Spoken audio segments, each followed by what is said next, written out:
அற்புதமான நாளிலும் நாம் தெய்வ சமூகத்தில் வந்து ஆண்டவரை மகிமைப்படுத்துகிற ஒரு நல்ல வாய்ப்பை பரிசுத்த கர்த்தர் ஏற்படுத்தி இருக்கிறதை குறித்து மிகவும் சந்தோஷப்படுகிறேன். ஆண்டவர் நல்லவர். சற்று நேரம் நாம் தியானத்திற்காக கர்த்தருடைய வார்த்தைகளை நாம் எடுத்துக்கொள்ளப் போகிறோம். நேற்று நாம் பேசி முடித்த பகுதிகள் இன்று இரவு தொடர்கிறேன். பரிசுத்த ஆண்டவர் நம்மோடு கூட சில பொதுப்படையான குடும்பங்களுக்கு அடுத்த காரியங்களை ஆண்டவர் இந்த பகல் பொழுதில் பேச ஆசைப்படுகிறார். ஆண்டவர் கிருபை தருவாராக. ஆமென்.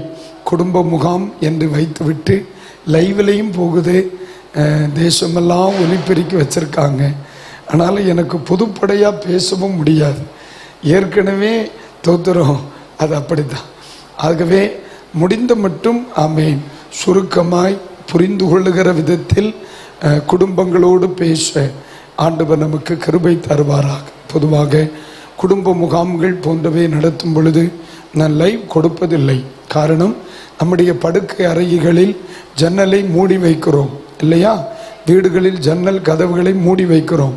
வீட்டை குறித்த காரியங்களை பேசும் பொழுது மூடப்பட வேண்டியவைகள் என்ன செய்யணும்? மூடப்படணும். இப்பொழுது கதவு ஜன்னல்கள் எல்லாம் திறந்திருக்கிறது. இது ஆரோக்கியமான போதனை முறை அல்ல. ஆகவே உங்களோடு ஒரு எல்கை கடந்து பேச என்னால் முடியாது. வருந்துகிறேன். கிருபை உண்டாவதாக. புரியும்னு நினைக்கிறேன். அல்லேலூயா. கர்த்தருக்கு ஸ்தோத்திரம். அன்பு தகப்பனே, இந்த பகல் பொழுதில் நீர் எங்களோடு பேசும் உம்முடைய வார்த்தைகளை நீர் எங்களுக்கு தந்து எங்கள் நடுவில் நீர் மகிமைப்பட வேண்டும் என்று சொல்லி ஜெபிக்கிறேன். தொடர்ந்து கர்த்தர் எங்களோடு பேசுங்க. நல்ல ஒரு ஆராதனை நேரத்தை எங்களுக்கு தந்தி உம்முடைய பிள்ளையை நீர் வல்லமையாக பயன்படுத்தினீர். நாங்கள் எல்லாரும் ஆராதித்தோம், தேவனை மகிமைப்படுத்தினோம். இந்த இடம் முழுவதும் உடைய பிரசன்னம் நிறைந்திருந்தபடியினால் நன்றி. குறிப்பாக இன்றைக்கு நேரலையில் அநேகர் இந்த செய்தியை கேட்கிறார்கள். ஒலிபெருக்கியின் மூலமாய் அநேகர் இந்த செய்தியை கேட்கிறார்கள், பார்க்கிறார்கள். ஆண்டவரே, எங்களை ஒன்று கூட உருவாக்குகிற ஒரு நல்ல செய்தியை எங்களை சிந்திக்க பண்ணுகிற, எங்களை சிறையிருப்பிலிருந்து வெளியே கொண்டு வருகிற ஆழமான புரிந்து கொள்ள லகுவான வார்த்தைகளோடு சொல்ல அப்பா உதவி செய்யும். தேவ கரத்தில் அர்ப்பணிக்கிறேன். இயேசுவின் நாமத்தில் கேட்கிறோம் நல்ல பிதாவே. அல்லேலூயா. 2 ராஜாக்களின் புஸ்தகம் 4ஆம் அதிகாரத்திலிருந்து இந்த நாளில் கர்த்தருடைய வார்த்தைகளை நாம் கவனிக்க போகிறோம். 2 நாளாகமத்தின் ராஜாக்களின் புஸ்தகம் 4ஆம் அதிகாரத்தின் 1 முதலான வசனங்களிலிருந்து தேவனுடைய வார்த்தைகளை நாம் கவனிக்க போகிறோம். இப்போ நீங்கள் யாரும் அந்த வசனத்துக்குள்ளே மூழ்க வேண்டாம். என்ன ஒரு கணம் பார்க்க கேட்கிறேன். கவனிங்க. குடும்பம் என்பது கிறிஸ்தவ வாழ்க்கையில் மிகவும் இன்றியமையாத ஒன்று. ஆண்டவர் பரிசுத்த வேதாகமம் சொல்லுகிறது, ஒரு மனிதன் சொந்த குடும்பத்தை நடத்த அறியாதிருப்பானே ஆனால் அவன் சபையை நடத்த இயலாது. சபை என்பது ஒரு குடும்பத்திற்கு ஒப்பனையாக சொல்லப்படுகிறது. மறுபடியும் சொல்றேன், தோத்திரம். சபை என்பது குடும்பத்திற்கு ஒப்பனையாக சொல்லப்படுகிறது. சபை போதகர் என்பது குடும்ப தலைவருக்கு ஒப்பனையாக சொல்லப்படுகிறது. அப்படியானால் சபைக்கும் குடும்பத்திற்கும் நெருங்கிய உறவு உண்டென்பதை மறந்துவிடக் கூடாது. அல்லேலூயா. வீடு என்ற பதத்தை நாம் பார்க்கிறோம். கர்த்தர் வீட்டை கட்டாராகில் என்று சொல்லப்பட்டிருக்கிறது. அப்ப தெய்வத்தால் கட்டப்படுகிற அநேகவற்றில் ஒன்று வீடும் கூட. தெய்வம் வீட்டை கட்டுவதற்கு கவனம் செலுத்துவார் என்று சொன்னால், தெய்வம் குடும்பத்தின் மேலும் குடும்ப ஜீவிதங்களின் மேலும் அக்கறை உள்ளவர் என்பதை மறந்துவிடக்கூடாது. ஆமென். பழைய ஏற்பாட்டின் புஸ்தகம் திருமணத்தில் ஆரம்பிக்கிறது அல்லது இணைப்பில் ஆரம்பிக்கிறது. புதிய ஏற்பாட்டில் இயேசுவின் ஊழியம் இணைப்பில் ஆரம்பிக்கிறது, திருமணத்தில் ஆரம்பிக்கிறது. அப்போ குடும்ப உறவுகள் என்பதும் குடும்ப ஜீவிதம் என்பதும் மனிதனால் உண்டானதல்ல. அது முழுக்க முழுக்க தேவனால் மட்டும் உண்டானது. தேவனால் மட்டும் உண்டானது. நீங்க நல்லா கவனிக்கணும். மனிதனை தேவன் படைத்த பொழுது வேறு ஒருவருடைய ஆலோசனையும் அவருக்கு இல்லை. மனிதனுக்கு தேவன் ஏற்ற துணையை ஏற்படுத்தின பொழுது வேறு ஒருவருடைய ஆலோசனையும் இல்லை. உண்மையாய் சொல்ல போனால் ஆதாமனுடைய யோசனையை கூட ஆண்டவர் ஆதாமுக்கு பெண் தேடுகிற பொழுது, பெண்ணை உருவாக்கும் பொழுது கேட்கல. புரியுமா இல்லையா? ஆண்டவர் முழுக்க முழுக்க ஆதாமை படைத்தும் பொழுதும் தன் முழு யுக்தியை பயன்படுத்துகிறார். ஆதாமுக்கு ஏவாளை படைக்கும் பொழுதும் ஆண்டவர் தன் முழு யுக்தியை பயன்படுத்துகிறார். அப்போ இந்த வார்த்தையை கேட்கிற நாம், நம்முடைய குடும்பங்கள் மிகவும் இன்றியமையாதது என்பதை நாம் மறந்துவிடவே கூடாது. அல்லேலூயா, கர்த்தருக்கு ஸ்தோத்திரம் உண்டாகட்டும். பாருங்க, பரலோகத்திற்கும் குடும்பத்திற்கும் நெருங்கிய உறவுகள் உண்டு. ஏற்கனவே சொன்னேன், சபையை குடும்பத்தை நடத்த அறியாதவன் சபையை நடத்த முடியாது. அப்ப குடும்பத்திற்கும் சபைக்கும் உறவு இருக்கிறது, சபைக்கு இருக்கிறது. சரி, கிறிஸ்து சபைக்கு தலையாய் இருக்கிறது போல புருஷன் தோத்திரம் குடும்பத்திற்கு தலையாக இருக்கிறார். அப்ப கிறிஸ்துவுக்கும் குடும்பத்திற்கும் என்ன இருக்கிறது? ஒரு உறவு இருக்கிறது. பரலோகத்திலே ஆண்டவர் இயேசு கிறிஸ்து நமக்காக ஒரு வீட்டை கட்டி கொண்டிருக்கிறார். அந்த வீட்டு மணவாளனுக்காக கட்டப்படுகிறது, மணவாளினால் கட்டப்படுகிறது. யாருக்காக கட்டப்படுகிறது? மணவாட்டிக்காக கட்டப்படுகிறது. அப்போ குடும்பத்திற்கும் பரலோகத்திற்கும் இடையில் ஒரு உறவு இருக்கிறது. அல்லேலூயா, கர்த்தருக்கு ஸ்தோத்திரம். நாம் பரிசுத்த வாழ்வுக்கு எத்தனை முக்கியத்துவம் கொடுக்கிறோமோ, அதுபோல நம்முடைய விசுவாச வாழ்க்கைக்கு எத்தனை முக்கியத்துவம் கொடுக்கிறோமோ, அல்லது பரலோக ராஜ்யத்திற்கு எவ்வளவு முக்கியத்துவம் கொடுக்கிறோமோ, அதே போல தெய்வம் நமக்கு இந்த பூமியில் தந்த குடும்ப ஜீவிதங்களுக்கு முக்கியத்துவம் கொடுக்க தவறிவிடக்கூடாது. அல்லேலூயா. என்னை விட மிகவும் அனுபவம் வாய்ந்த தெய்வ மனிதர்கள் மேடையில் இருக்கிறார்கள். கர்த்தருக்கு ஸ்தோத்திரம். என்னை விட குடும்ப ஜீவிதத்தில் முன்னோடிகள் என்னுடைய சத்தத்தை கேட்கிறார்கள். ஆனால் கொஞ்ச நாட்களுக்கு முன்னே எனக்கு நெருங்கிய ஒரு சிநேகிதன், காவல்துறை வட்டாரத்திலே ஒரு கனத்துக்குரிய ஒரு சிநேகிதன், அநேக சிநேகிதர்களின் நடுவில் அவரும் ஒருவர். ஒரு முறை அவரோடு பேசும் பொழுது தோத்திரம், அவரை பார்க்கும் பொழுது அவர் ரொம்ப டென்ஷனாக இருந்தார். நம்ம சாதாரணமாக பார்க்கும் பொழுது எப்பொழுதும் இருந்த மகிழ்ச்சி அவரிடத்தில் இல்லை, எப்பொழுதும் இருந்த சந்தோஷம் அவரிடத்தில் இல்லை. நான் அவரை பார்த்து சொன்னேன், என்ன இன்னைக்கு காலையிலே கடுப்பாக இருந்த மாதிரி இருக்கு அப்படின்னு. உடனே அவர் சொன்னார், என்ன பாஸ்டர் சொல்ல, தோத்திரம், இந்த வேலையை வேண்டாம்னு நினைக்கிறேன் அப்படின்னா. என்ன ஆச்சரியமான வேலை, மாவட்டத்திற்கும் ஒரு நல்ல அதிகாரி, ஏன் இப்படி சொல்றீங்கன்னு அவரை பார்த்து சொன்ன ஒரு வார்த்தை, பாஸ்டர் 100 ஒரு டைவர்ஸ் கேஸ் வருதுன்னா அதில் 80% கிறிஸ்தவ பெயர்களோடு தான் வருது. அதில் பலருடைய தப்பிதங்களை பார்க்கும் பொழுது ரொம்ப வேதனையா இருக்கு அப்படின்னு அவர் சொன்னார். என் அன்பு பிள்ளைகளுக்கு சொல்லுகிறேன், ஒரு கிறிஸ்தவ மனிதன், ஒரு சாதாரணமான ஒரு அதிகாரி, 58 வயதில் தோத்திரம் ஓய்வு பெற்று தன் வீட்டில் மறைந்து கொள்ளுகிற அல்லது ஓய்வெடுக்க போகிற ஒரு அதிகாரியினுடைய மனது 80% கிறிஸ்தவர்களின் குடும்பங்கள் சமாதான உளைச்சல்களை பார்க்கிறது, யுத்த களங்களாய் காட்சியளிக்கிறது. 100 வழக்குகள் வந்தால் அதில் 80 வழக்குகள் இயேசுதாஸ், கிறிஸ்துதாஸ், ஜெபமணி, ஜெபராணி, ஜெபமங்கை, இப்படித்தான் இருக்கு பாஸ்டர், எப்படி பண்றதுன்னே தெரியல அப்படின்னு அவர் ரொம்ப வேதனை அனுபவித்தார். வேதனை என் கூட பேசினார். தோத்தர், அவர் என்னிடத்தில் கேட்ட ஒரு கேள்வி, பாஸ்டர், பிரச்சனை வந்த பின்புதான் எங்களிடத்தில் வருகிறார்கள், ஆனால் பிரச்சனையோடு இருக்கிற அநேகர் உங்களிடத்தில் வருவார்கள், கொஞ்சம் எப்படி ஆகிலும் போதியுங்களே, இந்த நிலை நம்முடைய சமுதாயத்தை விட்டு மாற வேண்டும் என்று சொல்லி ரொம்ப வருந்தி கேட்டுக்கொண்டார். அவர் இன்னொரு காரியத்தை எனக்கு சொன்ன நினைவு எனக்கு இன்னும் இருக்கிறது. பாஸ்டர், அன்றைக்கு அதாவது ஒரு 50 வருடம் 30 வருடம் 40 வருடங்களுக்கு முந்தைய காலங்களிலே அன்றைக்கு இன்றைக்கு இருக்கிறதான வசதி வாய்ப்புகள் மனிதர்களிடத்தில் இல்லை. ஆமா, குடும்ப பின்னணியங்கள் மனிதர்களிடத்தில் இல்லை. தோத்திரம். அப்புறம் தொலை தொடர்பு சாதனங்கள் மனிதனிடத்தில் இல்லை. ஆனா அன்னைக்கு எல்லாருமே மகிழ்ச்சியா இருந்தாங்க பாஸ்டர். இன்றைக்கு இருந்த ஆடம்பரங்கள், இன்றைக்கு இருக்கிற நிறைய வசதிகள் இல்லை. ஆனா எல்லாரும் ரொம்ப ஹாப்பியா இருந்தாங்க. அண்ணா தங்கச்சின்னா வருடத்துக்கு ஒரு முறை கூடுவாங்க, அக்கா தங்கச்சி எல்லாரும் கூடுவாங்க, கூட்டு குடும்பமா இருப்பாங்க. அன்றைக்கு இருந்த அந்த உறவுகளை இன்னைக்கு பார்க்க முடியல. மனிதர்கள் நவீனம் அடைகிறார்கள், ஆனால் உறவுகள் குலைந்து கொண்டிருக்கிறது. மனிதர்கள் வசதி அடைகிறார்கள், மனிதனுடைய அடிப்படை ஜீவிதம் நஷ்டப்பட்டு கொண்டிருக்கிறது என்று சொல்லிவிட்டு அவர் தன் மார்பில் கை வைத்து விட்டு சொன்னார், தெய்வம்தான் நம்முடைய சமுதாயத்தை பாதுகாக்க வேண்டும் அப்படின்னு. ஒரு அல்லேலூயா சொல்லுங்களேன், சொல்லுங்க அல்லேலூயா.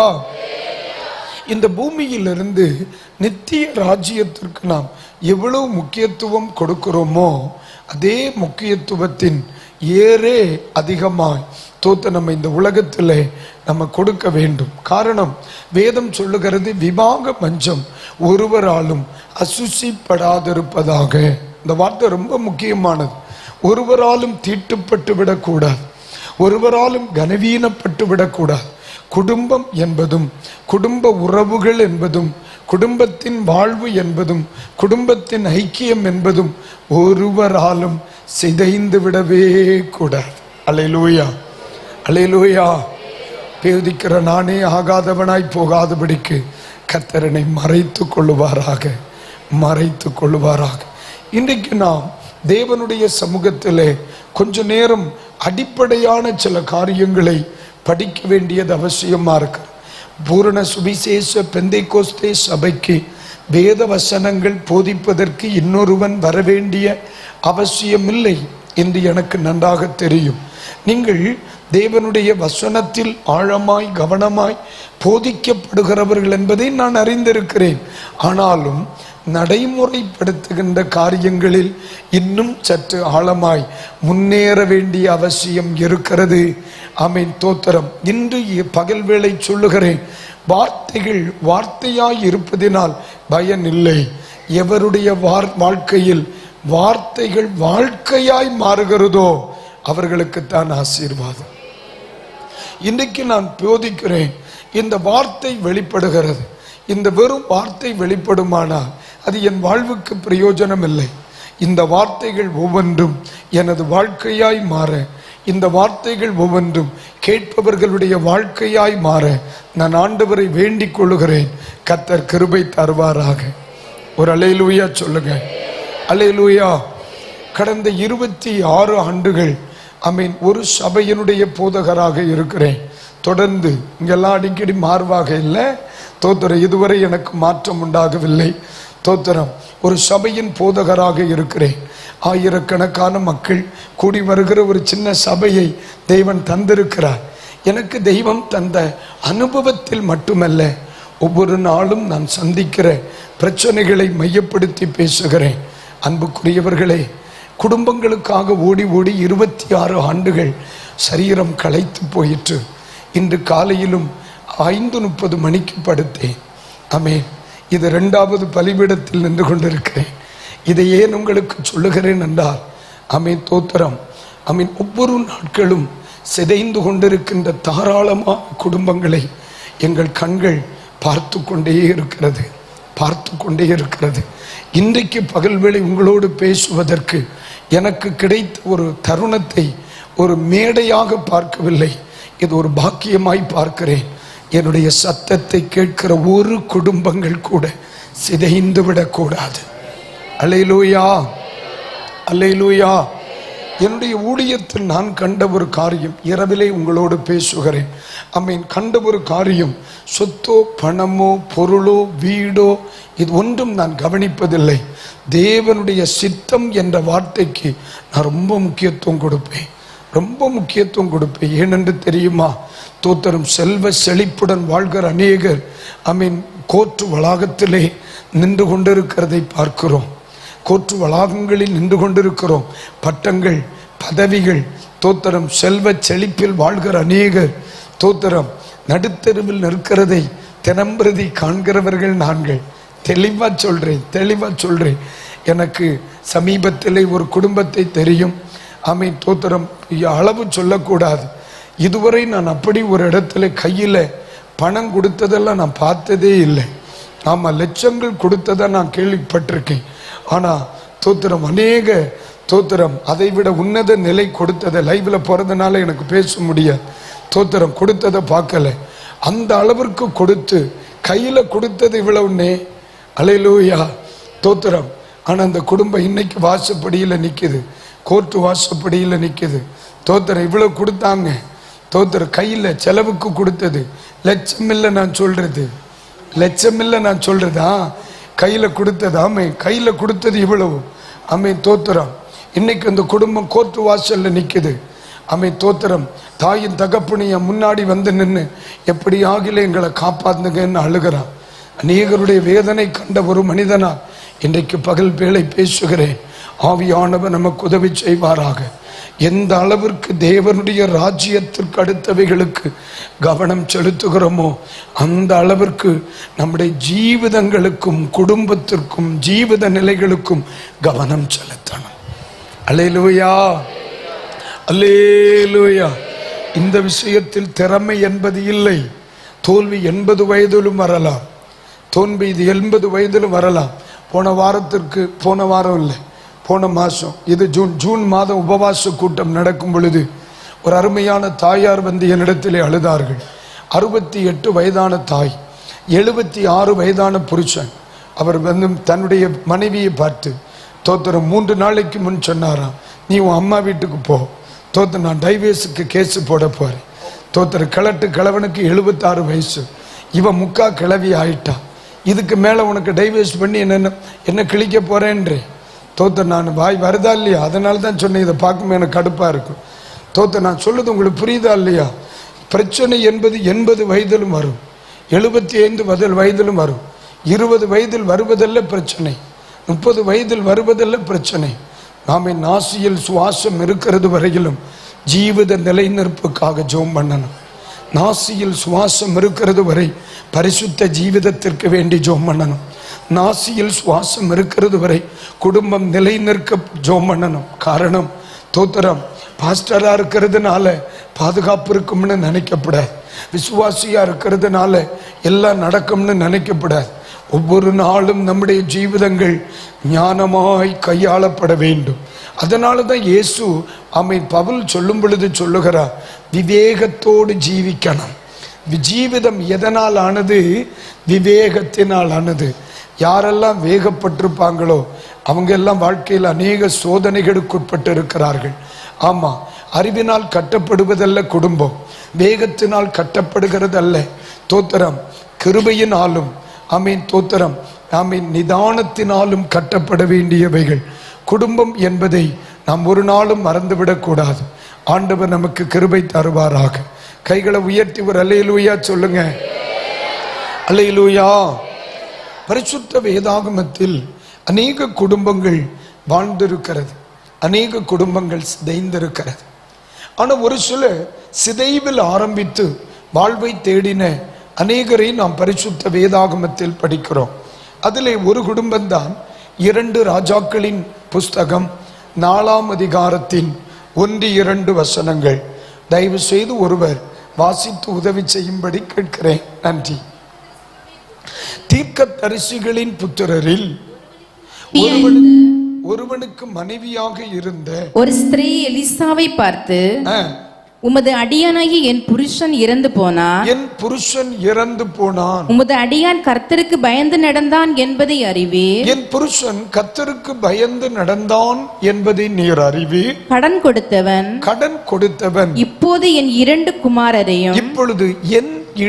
குமாரரையும் தனக்கு அடிமைகளாக்கிக் கொள்ள வந்தான் என்றாள். அடிமைகளாக்கிக் கொள்ளும்படி வந்தான் என்றான். எலிசா அவளை நோக்கி, போதுமா, அப்புறம் படிக்கலாம். நன்றி. ஒரு அல்லேலூயா சொல்றீங்களா? இந்த வசனத்தின் மேல் உங்க கைகளை வைத்து ஒரு ஸ்தோத்திரம் சொல்லுங்கப்பா. ஸ்தோத்திரம், ஸ்தோத்திரம். அல்லேலூயா, ஆண்டவர் நல்லவர். இந்த இடத்தில் இழப்பை சந்தித்த ஒரு குடும்பம், இழப்பை சந்தித்த ஒரு குடும்பம், இழப்பை சந்தித்து கொண்டிருக்கின்ற ஒரு குடும்பம். அப்படிதான் சொல்லணும். ஏற்கனவே இந்த சகோதரி தன் புருஷனை இழந்து போனாள். இப்பொழுது தன் பிள்ளைகளை இழக்கும் தருவாயில் நின்று கொண்டிருக்கிறாள். இந்த இடத்தில் இந்த பெண்மணியை நான் பார்த்த பொழுது இவளுடைய ஆழமான மனதில் இன்னி ஒரு இழப்பை சந்திக்கின்ற ஒரு மனநிலை அவர்களுக்கு இல்லை. அதான் உண்மை. இப்ப சிலர் இடத்தில் பேசும் பொழுது இன்னும் ஒரு பிரச்சனையை சந்திக்கிற மனநிலை எனக்கு இல்லை பாஸ்டர் அப்படின்பா. இன்னும் ஒரு பிரச்சனையை சந்திக்கின்ற ஆரோக்கியம் என்னிடத்தில் இல்லை என்று சொல்லுவார். இனி ஒரு பிரச்சனையை சந்திக்கிற அளவிற்கு பின்னணியும் எனக்கு இல்லை அப்படின்னு சொல்லுவான். இந்த தாய் தன்னுடைய புருஷனை இழந்த பொழுது யாரிலே ஆறுதல் அடைந்திருப்பார்கள்? தன் பிள்ளையில் ஆறுதல் அடைந்திருப்பார்கள். பிள்ளைகள் இருக்கிறார்கள். மூத்தவன் வேலை செய்யும் வயது வந்துவிட்டான். என் பிள்ளையாகிலும் என்னை பார்த்து கொள்ளுவான். இளையவன் நன்றாய் படிக்கிறான். என் பிள்ளையாகிலும் என்னை பார்த்து கொள்ளுவான். தன் புருஷனை மரணித்த பொழுது அல்லது அடக்கம் பண்ண தூக்கின நேரத்தில் தோத்திரம் இப்படி நான் நினைக்கிறேன், அந்த தாய் இப்படி சொல்லி அழுதிருப்பார்கள், இனி என் பிள்ளைகள் என்னை பார்த்து கொள்ளுவார்கள். ஒருவேளை தன்னுடைய புருஷனின் இழப்பை சந்தித்த தாய் மனதில் என்ன நினைத்திருப்பார்கள்? என் பிள்ளைகள் எனக்கு ஆதரவாய் இருப்பார்கள். ஆனால் எது அவர்களுடைய நம்பிக்கையோ இப்பொழுது அவைகள் நம்பத்தக்க விதத்தில் இல்லை, நம்பத்தக்க விதத்தில் இல்லை. ஆனா ஒன்று சொல்லுகிறேன், இன்றைக்கு அநேக குடும்பங்கள் அப்படித்தான். தன் குடும்ப நிலைகளில் சமாதானமற்று வாழ்கிற பல பெற்றோரையும் நம்ம பார்க்கிறோம். அதிலே சில பெற்றோருடைய கவனங்கள் யார் மேல் திரும்புகிறது? பிள்ளைகளின் மேல். என் பிள்ளையாகிலும் எனக்கு உதவியாய் இருப்பான், என் பிள்ளையாகிலும் என்னை பார்த்து கொள்ளுவான், என் பிள்ளையாகிலும் எனக்கு ஆதரவாய் இருப்பான் அப்படின்னு சொல்லி சில இடங்களிலே நாம் ஆறுதல் அடைகிறோம். அதே நேரத்தில் இப்போ அந்த பிள்ளைகள் ஆயத்தம் தான். சில பெற்றோருடைய வாழ்க்கை முறையே தன் பிள்ளைகளின் சிறையிருப்புக்கு காரணமாக மாறிவிடுகிறது என்பதில் நாம் மறந்துவிடக்கூடாது. இன்றைக்கு ஒன்று புரிந்து கொள்ளுங்கள், நிறைய பிள்ளைகளை நாம் ஒவ்வொரு நாட்களிலும் பார்க்கிறோம். எல்லா பிள்ளைகளும் சுயம் கெட்டு போகிறவர்கள் அல்ல. சில பிள்ளைகள் பெற்றோருடைய மதீனத்தினால் கெட்டு போகிறவர்களும் உண்டு. ஆமா, அல்லேலூயா. பெற்றோருடைய பாவத்தின் பின்விளைவுகள், பெற்றோருடைய ஒழுக்கமற்ற வாழ்க்கையின் பின்விளைவுகள், பெற்றோருடைய தவறுதலான இறை தேடுதலினால் பிள்ளைகள் வாழ்க்கை கெட்டு போகிற முறை, பெற்றோருடைய அவசரத்தினால் ஏற்படுகிற மதியற்ற நிலை பிள்ளைகளை சிறைப்படுத்துகிறது. அந்த கவனிங்க, ஒருவன் பிறந்திருந்தால் நிச்சயம் மரித்திருக்க வேண்டும். தகப்பனின் மரணம் சோபாவியமானது அல்லது இயற்கையான மரணம். அதே நேரத்தில் இப்பொழுது பிள்ளைக்கு ஏற்பட்ட அல்லது ஏற்பட போகிற அல்லது பிள்ளைகள் நின்று கொண்டிருக்கிற மிகப்பெரிய பிரச்சனைக்கு காரணம் தகப்பன் சரியாக திட்டமிடாமல் போனதே, தாய் சரியாக திட்டமிடாமல் போனதே. ஒரு அல்லேலூயா சொல்லுங்க. சில திட்டமிடாத குடும்பங்கள் பிள்ளைகளை தவறுதலான இடத்தில் கொண்டு நிறுத்தி விடுகிறார்கள். என் அன்புக்குரியவர்களுக்கு சொல்லுகிறேன், ஒவ்வொரு நாளிலும் தேவனுடைய சமூகத்தில் அமர்வதும் குடும்பத்தை ஞானமாய் திட்டமிடுவதும் பிள்ளைகளுக்கு அடுத்த காரியங்களில் கவனித்து பயணிப்பதும் ரொம்ப ஞானமாய் இருக்க வேண்டிய மிகப்பெரிய ஒரு காரியம். இந்த 1ஆம் வசனத்திலே இந்த தாயின் கண்ணீருக்கு காரணம் யார்? திட்டமிடாத புருஷன். திட்டமிடாத புருஷன். கர்த்தருக்கு ஸ்தோத்திரம். ஒன்று புரிந்து கொள்ளுங்கள், இந்த திட்டமிடாத புருஷன் என்று சொல்வதற்கு ஒரு காரணம், அவர் தீர்க்கதரிசிகளின் புத்திரன். அவர் யார்? தீர்க்கதரிசிகளின் புத்திரன். தீர்க்கதரிசி என்று சொன்னால் தேவனுடைய ஊழியத்தை செய்கிற குடும்பம். ஆனால் அவர்கள் உலகத்திலே கடன்படக்கூடாது என்பதுதான் நியமம். உலகத்திலே கடன்படக்கூடாது. இதை எது அவருடைய வாழ்க்கையில் வரக்கூடாதோ அதை அவருடைய வாழ்க்கையில் தேடிக்கொள்கிறார். இது ஒன்று. 2, தன்னால் கட்ட முடியாத ஒன்றை தனக்கென்று சம்பாதித்து கொண்டார். சில நேரங்களில் நீங்க கவனிக்கிறீங்களா? நேற்று மாலை பொழுதிலே ஒரு 3 மணிக்கு மேல் இருக்கும். ஆமா, ஒரு 3 மணிக்கு மேல் இருக்கும். அம்பாசமுத்திரம் பக்கம் அந்த ரூட்ல நான் வந்து கொண்டு இருக்கும் பொழுது ஆக்சிஸ் பேங்க்லேருந்து எனக்கு ஃபோன் பண்ணி, சார் நாங்கள் ஆக்சிஸ் பேங்க்லேருந்து ஃபோன் பண்ணுறோம், நீங்கள் தோத்திரம் கடன் படுவதற்கு உங்களுக்கு இவ்வளோ லோன் கிடைப்பதற்கு நீங்கள் எலிஜிபிளாக இருக்கீங்க, இன்கம் டேக்ஸில் நீங்கள் எலிஜிபிளாக இருக்கிறீங்க, நீங்கள் தோத்திரம் உங்களுடைய டாக்குமெண்ட்டை கொடுத்தீங்கன்னா நாங்கள் வித்தின் 24 ஹவர்ஸில் உங்களுக்கு ஹெல்ப் பண்ண போகிறோம். அல்லேலூயா. ரொம்ப நல்லா இருக்குது. சில நினைக்கிறேன், ப்ளீஸ் பாஸ்டர் ஏதாவது வாய்ப்பு இருக்கா அப்படின்னு. தோத்திரம் அந்த வாய்ப்புக்கு வாய்ப்பே இல்லை. ஒன்று புரிந்து கொள்ளுங்கள். உடனே சிரிச்சிட்டு சொன்னேன், அம்மே நீங்கள் பெரியவங்களா சின்னவங்களான்னு தெரியல, ஆனால் தங்கச்சி நீங்கள் சம்பளம் வாங்கிட்டு என்ன சாபத்துக்கு உட்படுத்துறீங்களேன்னு கேட்டேன். நேற்றுக்கு சாய்ந்துரும். அது உடனே என்னன்னு, அது என்ன ரெக்கார்டிங் கால் இல்லையா, அதனால ஃப்ரீயாக பேச முடியாது. அப்போ உடனே அவங்க சொன்ன, என்ன சார் எம்மா தோத்திரம் கடன் படாதிருங்கள் என்று பைபிள் சொல்லுதுமா, நான் ஒரு பாஸ்டராக இருக்கேன், நீ கடன்தாரேன்னு சொல்லி என்னை மோட்டிவேட் பண்ணி ஆண்டவருடைய வேதத்திற்கு முன்னால் என்னை கடனாளி ஆக்க பார்க்குற பார்த்தியா, சாரி சார் வைக்கிறேன்ட்டா. மோட்டிவேட் பண்ணுறாங்க இல்லை, நம்மளை கடன் படுகிறதுக்கு மோட்டிவேட் பண்ணுறாங்க இல்லை. ஏன் தெரியுமா, நீ தோத்தர் அதை செய்ய வேண்டாம் என்று சொல்லுகிறேன். அந்த தீர்க்க தரிசிகளின் புத்திரன் நிலையற்றவனை போல உங்களுக்கு முன் இருக்கிற நானும் ஒரு நிலையற்றவன். நாளை காலை கூட்டத்திற்கு வருவேன் என்று சபையில் சொன்னேன். இன்று மாலை 2026 வருடம் ஜூலை மாதத்திற்கு நான் இப்பொழுது டேட் கொடுத்து கொண்டிருக்கிறேன். 2026 இன்னும் 2 ஆண்டுகள் கழித்து. ஆனால் ஒவ்வொருடத்திலும் நான் சொல்லுகிற வார்த்தை, நான் நிலையற்றவன், உயிரோடு இருந்தால் வருவேன். 2, இயேசு வராமல் இருந்தால் வருவேன். நான் ஏன் இதை சொல்லுகிறேன், நான் கடன் படும் பொழுது நான் ஒன்றை நினைத்து கொள்ள வேண்டும், நான் நிலையற்றவன் அல்ல. நான் திட்டமிடும் பொழுது ஒன்றை நினைத்து கொள்ள வேண்டும், நான் நிலையற்றவன் அல்ல. நான் ஒவ்வொரு காரியங்களை செய்யும் பொழுதும் ஒன்றை நான் நினைத்து கொள்ள வேண்டும், நான் நிலையற்றவன் அல்ல. காரணம், இந்த உலகத்தில் ஒவ்வொரு நிமிடங்களும் தெய்வம் எனக்கு தருகிற தானங்கள் என்பதை மறந்துவிடக்கூடாது. என்னை விட தரமானவர்களும், என்னை விட பலனானவர்களும், என்னை விட ஆரோக்கியம் மிகுந்தவர்களும் காணாமல் சென்ற இடத்தில் கிருபையாக நின்று கொண்டிருக்கிறேன். மாடியிலிருந்து விழுந்தவன் நடக்கான், படியிலிருந்து விழுந்தவன் செத்தான் இல்லையா அண்ணே? தோத்திர சமீபத்தில் ஒரு ஐயா இறந்து போனார் நாகர்கோயிலில். பாத்ரூமில் பக்கெட்டுக்கு மேலே வலிக்கு விழுந்தார், செத்து போயிட்டார். ஆனால் மாடியிலிருந்து விழுந்தவன் இன்னைக்கு நடமாடுறான். அப்போ கிருபையினால தான் நம்ம வாழ்ந்து கொண்டிருக்கிறோம். ஆமாவா இல்லையா? அல்லேலூயா. அப்போ நாம் நிலையற்றவர்கள் என்பதை நாம் மறந்துவிடக்கூடாது. அந்த திட்டமிடுதல், இந்த திட்டமிடுதல் இல்லாமல் போனதினால்தான் தன் பிள்ளைகளை மிகப்பெரிய கடனுக்குள்ளே தோத்தர சிக்க வைத்து விட்ட ஒரு தகப்பனை பார்க்கிறோம். ஆனால் இந்த இடத்துல ஒரு ஃபேமிலியில் அடிப்படையாக எது இருக்கணுமோ அது அந்த குடும்பத்தில் இல்லைம்மா. ஒன்று சொல்கிறேன், இந்த அம்மா பேசுகிற அந்த தங்கச்சிம்மா அந்த 1ஆம் வசனத்தை ஒன்று படி மக்களே. தீர்க்கதரிசிகளுடைய புத்திரரில் ஒருவனுக்கு மனைவியா இருந்த ஒரு ஸ்திரீ எலிசாவை பார்த்து, உமது அடியானாகி என் புருஷன் இறந்து போனான், உமது அடியான் கர்த்தருக்கு பயந்து நடந்தான் என்பதை அறிவேன். கடன் கொடுத்தவன் இப்போது என் 2 குமாரரையும் தனக்கு அடிமைகளாக்கி கொள்ள வந்தான் என்றாள். ஒரு அல்லேலூயா சொல்லுங்க. நீங்க நல்லா கவனிங்க. தோத்தர் கர்த்தருக்கு பயப்படுகிறவன் கடன் பட்டான். கர்த்தருக்கு பயப்படுகிறவன் கடன் பட்டான். அப்ப கர்த்தருக்கு பயப்படுகிற பெரியோரையும் சிறியோரையும் கர்த்தர் என்ன செய்யணும்? ஆசீர்வதிக்க வேண்டும். ஆனா கர்த்தருக்கு பயப்படுகிறவன் இங்கே கடனுக்குள்ளே சிக்கொண்டு கிடக்கிறார். நீங்க நல்லா கவனிக்கணும். கர்த்தருக்கு பயப்படுகிறவர்களை தெய்வம் ஆசீர்வதிப்பார். எதுல சிக்கணும் எதுல சிக்க கூடாதுன்னு கர்த்தர் ஞானத்தை என்ன செய்திருக்கிறார்? தந்திருக்கிறார். நான் தேவனுக்கு பயப்படுகிறவன், ஆண்டவர் இந்த வருஷத்துல எனக்கு வாலாக்காம தலையாக்குவேன், கீழாக்காமல் மேலாக்குவேன்னு வாக்குத்தத்தெல்லாம் தந்தார்னு சொல்லி எல்லா பேப்பர்லையும் கையெழுத்து போட போகப்படாது. நமக்கு தெய்வம் ஞானம் தந்திருக்கிறார்.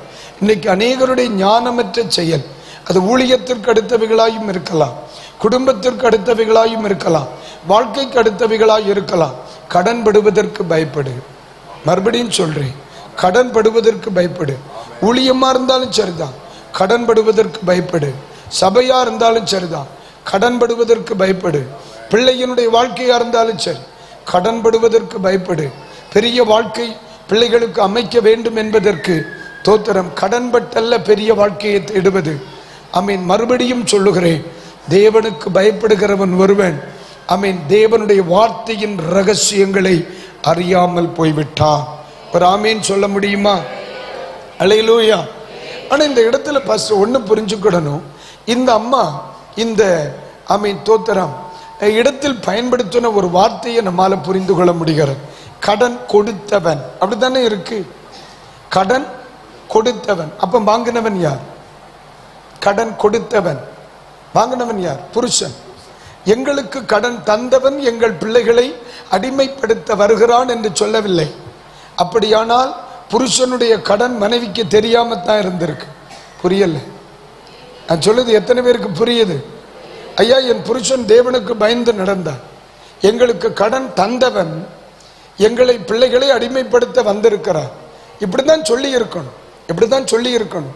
கணவன் மனைவி இருவரும் இணைந்து ஜெபித்து அல்லது இணைந்து கலந்து பேசி ஒரு காரியத்தில் கடன் பட்டிருந்தால் இந்த அம்மா என்ன சொல்லி இருக்கும்?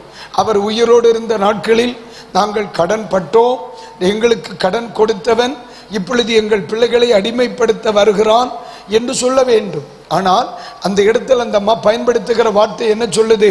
கடன் கொடுத்தவன் அப்படின்னு சொல்லுது. அப்படின்னா புருஷனுடைய கடனில் மனைவிக்கு என்ன இல்லை? பங்கு இல்லை. புருஷனுடைய கடனில் மனைவிக்கு அறிவு இல்லை. புருஷனுடைய செயல்பாடுகளில் மனைவிக்கு அறிவு இல்லை. புருஷன் கடன் பட்டது நான் நினைக்கிறேன் அவனுடைய மரணத்திற்கு பிறகுதான் இந்த தாய்க்கு தெரிய வாய்ப்பு இருக்கிறது. இன்னைக்கு நிறைய புருஷர்கள் இதை நடைமுறைப்படுத்தி கொண்டிருக்கிறார்கள். வீட்டிலே காரியங்கள் நடந்தேறப்படுகிறது. புருஷர்கள் செய்கிறது மனைவிகளுக்கு தெரிவதில்லை, மனைவிகள் செய்வது புருஷர்களுக்கு தெரிவதில்லை. என் தேவன் தனித்து பயணிக்க அல்ல, இணைந்து பணிக்கத்தான் கர்த்தர் குடும்பத்தை ஏற்படுத்தினார். அல்லேலூயா. ஆண்டவர் தனியாய் இருப்பது சிரமமாய் சிறந்ததாக நினைத்திருந்தார் ஆதாமை தனியாக விட்டிருப்பார் அல்லவா? ஏவாளின் தேவை அங்கு வரவில்லை. எப்பொழுது அவர்கள் இணைந்து இருக்க வேண்டியவர்கள் பிரிந்திருந்தார்களோ அந்த பிரிந்திருந்த நேரம் சத்துருவின் கையில் ஏவாள் அகப்படுவதற்கு ஏதுவாயிற்று. இன்னைக்கு அருமையான இரவில் குடும்ப ஜீவிதங்களில் நின்று கொண்டிருக்கிற ஒவ்வொருவருக்கும் சொல்லுகிறேன், ஒருவேளை நீங்கள் செய்கிற சில காரியங்கள் தற்காலிகமான சில பிரச்சனைகளுக்கு தனித்து பயணிக்கும் நிலைகள் உங்களுக்கு ஆறுதலாய் இருக்கலாம். ஆனால் நிச்சயம் சொல்லுகிறேன், நாம் நிலையானவர்கள் அல்ல. மிகப்பெரிய பிரச்சனைகளில் உங்கள் குடும்பம் சிக்கிக்கொண்டு நாளை நீங்களே உங்கள் பிள்ளைகளுக்கு சாபமாக மாறிவிடாதிருக்கும்படி உங்கள் கடமைகளை உங்கள் காரியங்களை செய்யும் பொழுது இணைந்து செய்யுங்கள். பாரமானவைகளுக்கு விலகி கொள்ளுங்கள். கைகளை உயர்த்தி ஒரு அல்லேலூயா சொல்லுங்க. அல்லேலூயா. சத்தமா சொல்லுங்க அல்லேலூயா. சமீபத்தில் ஒரு சகோதரன் என்னிடத்தில் சொன்னான், பாஸ்டர், எனக்கு பேங்க்ல ஒருத்தர் பழக்கப்பட்டிருக்கிறார், அவர் எனக்கு லோன் வாங்கி தரேன்னு சொன்னார். நீ ஒரு பெரிய வாகனத்தை எடு, அதனால் உனக்கு வருமானம் பெருகும் அப்படின்னு சொன்னார். நான் அவரை பார்த்து கேட்ட ஒரு கேள்வி, தோத்திரம், 10 லட்சம் ரூபாய் நீ கடன் பட்டு கொண்டால் திருப்பி கொடுக்கும் பொழுது எவ்வளவு கட்டுவாய் என்று கேட்டேன். உடனே அவர் சொன்னார், தெரியலையே. அதை தெரிஞ்சிட்டு என்கிட்ட வா. தோத்திர 5 வருடத்திலே நீ கடன் திருப்பி கொடுக்க வேண்டும். ஆனால் 5 வருட முடிவிலே நீ எவ்வளவு திருப்பி கட்டுவாய்? சில லட்சங்களை மறுநாள் எனக்கு அழைத்து சொன்னார். அப்படியானால் இத்தனை லட்சங்களில் நீ சம்பாதிக்கிறதிலே நீ எவ்வளவு வட்டி கட்டுகிறாய்? இதுக்கு மேல நீ என்ன வாழ? உன் பிள்ளைகளுக்கு எப்படி கடன்படுவதற்காகவே பிரஷர்ல செத்துருவனீன்னு. தோத்திரம், கர்த்தர் தந்த வேலையில் உண்மையாயிரு. போதுமென்ற மனதுடனே கூடிய தெய்வ பக்தி மிகுந்த ஆதாயம். கைகளை உயர்த்தி ஒரு அல்லேலூயா சொல்லுங்க. நம்முடைய ஞானமற்ற செயல், நம்முடைய அவசர செயல், நம்முடைய திட்டமிடாத செயல், நம்முடைய ஜீவிதத்தின் அவசர புத்தி, நம்முடைய வேகம், நம்முடைய கோபம், நம்முடைய வெறுப்பு, நம்முடைய தோத்திரம் கீழ்ப்படியாமை, நம்முடைய அவசரம், இவைகளெல்லாம் மிகப்பெரிய குடும்பங்களிலே தோத்திர தலைகுனிவுக்கு நேராய் நடத்தி கொண்டிருக்கிறது என்பதை மறந்துவிடக் கூடாது. ஒரு அல்லேலூயா சொல்லுங்க. அல்லேலூயா. ஒரு முறை கூட சொல்லுங்க அல்லேலூயா. ஒரு முறை கூட சொல்லுங்க அல்லேலூயா. ஆண்டவருடைய பரிசுத்த நாமத்திற்கு மகிமை. போன நவம்பர் மாதத்துக்கு பிறகு என்னுடைய ஜெப டைரியை நீங்க பார்த்தீங்கன்னு சொன்னா கடன் பட்டவர்களுடைய எண்ணிக்கை அதிகமா இருக்கிறத நான் பார்க்கிறேன். என்னுடைய நவம்பர் மாதத்து டைரிக்கு பிறகு ஒவ்வொரு மாதங்களிலும் என்னிடத்தில் ஜெபிக்க வந்தவர்களின் கணக்கு, என்னிடத்தில் ஜெபிக்க வந்தவர்களின் பட்டியல் நான் ஒவ்வொரு மாதங்களும் எடுத்து பார்க்கும் பொழுது 100 பேர் என்னை சந்திச்சிருப்பாங்கன்னா 70 பேருக்கு அதிகமானவர்கள் கடன் பட்டவர்கள் தான். அதில் எழுதி வைத்த ஒரு சில காரியங்களை கண்ட பொழுது கடன் பட்டவர்கள் கொஞ்சம் நெஞ்சமல்ல, எல்லாம் கோடிகள் தான். ஏன் இந்த வார்த்தையை உங்களை பார்த்து சொல்றேன்? பயப்படுங்கப்பா, பயப்படுங்கப்பா, இந்த விஷயத்துல பயப்படுங்கப்பா. நம்முடைய பிள்ளைகளுக்கு ஒருவரும் பாரமாகி விடாதபடி இன்றைக்கு சொல்லுகிறேன்.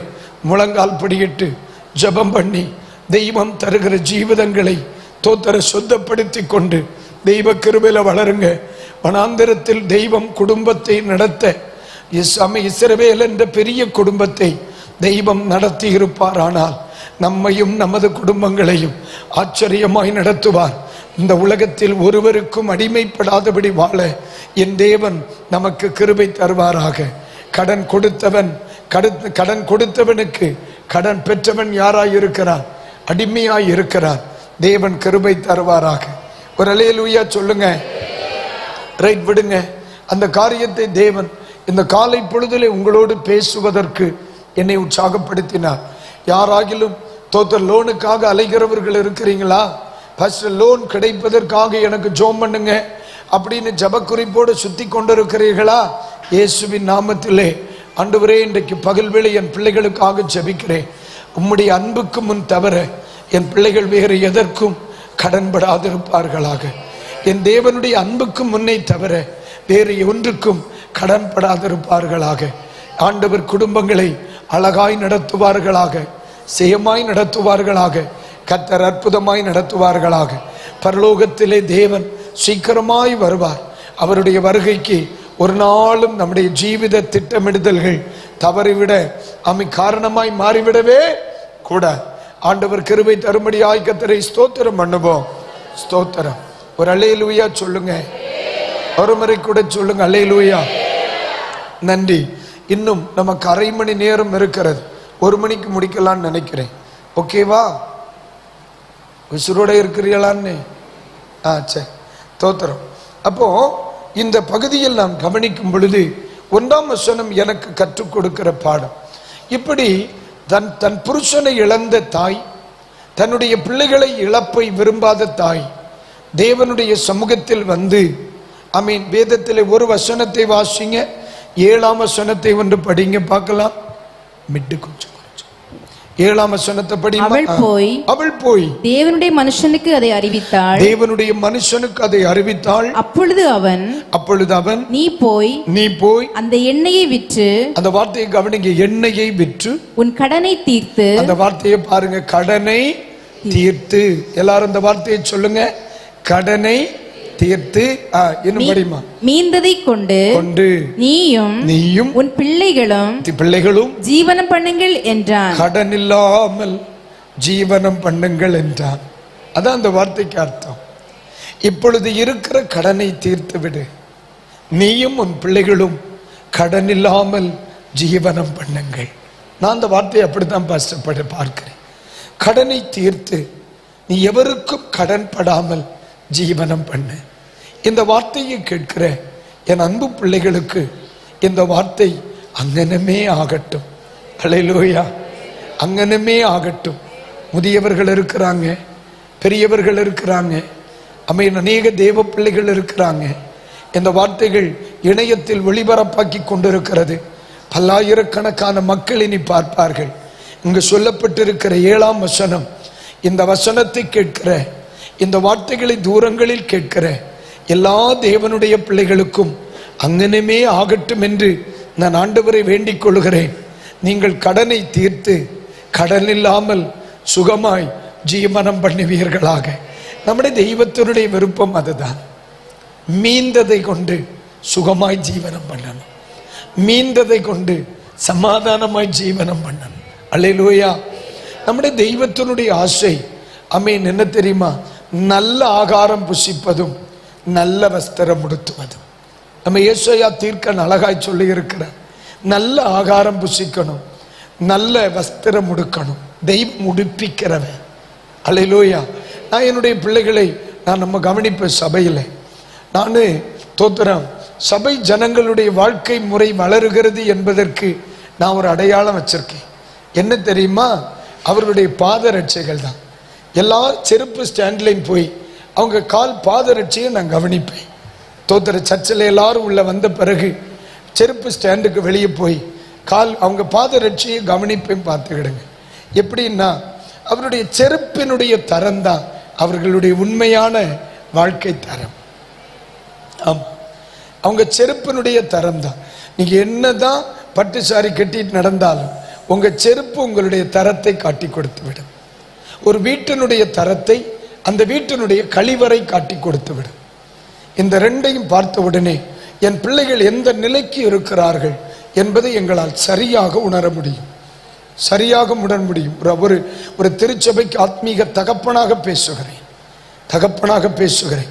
சிரிக்கும் பொழுது நல்லா சிரிப்பாங்க, உடுத்தி கொண்டு நடக்கும் பொழுது நன்றாய் உடுத்தி கொண்டு நடப்பார்கள். ஆழமாய் போகும் பொழுதுதான் பிள்ளைகளுடைய இருதயங்கள் இருக்கிற வேதனைகளும் கண்ணீரையும் புரிந்து கொள்ள முடியும்.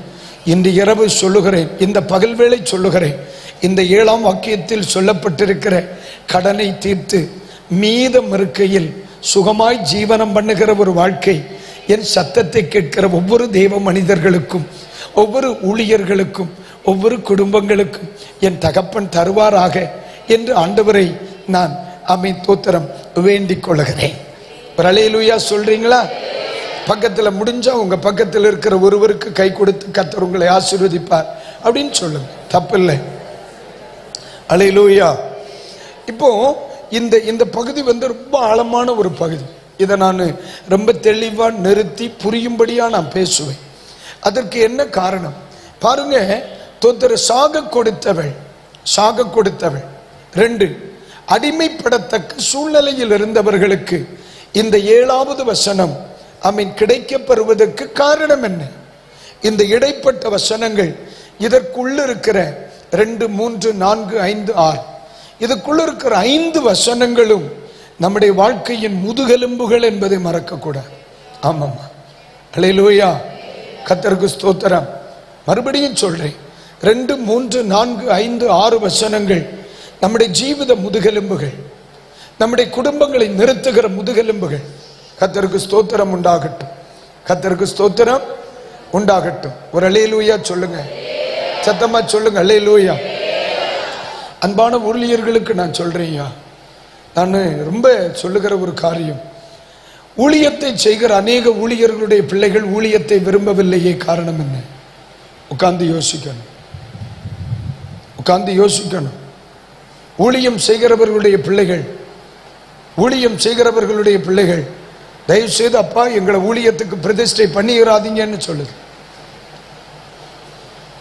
எனக்கு பின் என் பிள்ளை ஊழியம் செய்யணும், எனக்கு பின் என் பிள்ளை என் ஸ்தாபனத்தில் நிற்கணும், எனக்கு பின் என் பிள்ளை தேவ கிருபையில் ஜீவனம் பண்ணணும், என்னுடைய தோளில் விழுந்த சிலுவையின் ஒரு ஓரம் என் பிள்ளையின் தோளில் இருக்கணும். பட் என் பிள்ளை அதை விரும்பல. ஒரு நாளாவது சிந்திச்சிருக்கீங்களா? அல்லேலூயா. சிந்திக்கணும். போதகர்கள் என்ற பெயரில் வாழ்கிற பலருக்கும் வீட்டில் தகப்பனாக இருக்க தைரியம் இல்லை, தகுதியும் இல்லை. நான் சொல்லுது எத்தனை பேருக்கு புரியுது? அல்லேலூயா, அல்லேலூயா, அல்லேலூயா. கடந்த நாட்களில் போதகருடைய பிள்ளைகளுக்காக மட்டும் நடத்தப்பட்டு ஒரு வாலிபர் முகாமில் கர்த்தருடைய வார்த்தைகளை கொடுத்த பொழுது என்னுடைய கண்கள் திறந்தது. மேடைகளில் போதகர்களாக நிற்கிற, ஆவியில் நிரம்பி சபையில் ஆராதிக்கிற பலரும் வீட்டில் புருஷனாகவும் வீட்டில் நல்ல தகப்பனாகவும் இல்லை என்பதை உணர்ந்தேன்.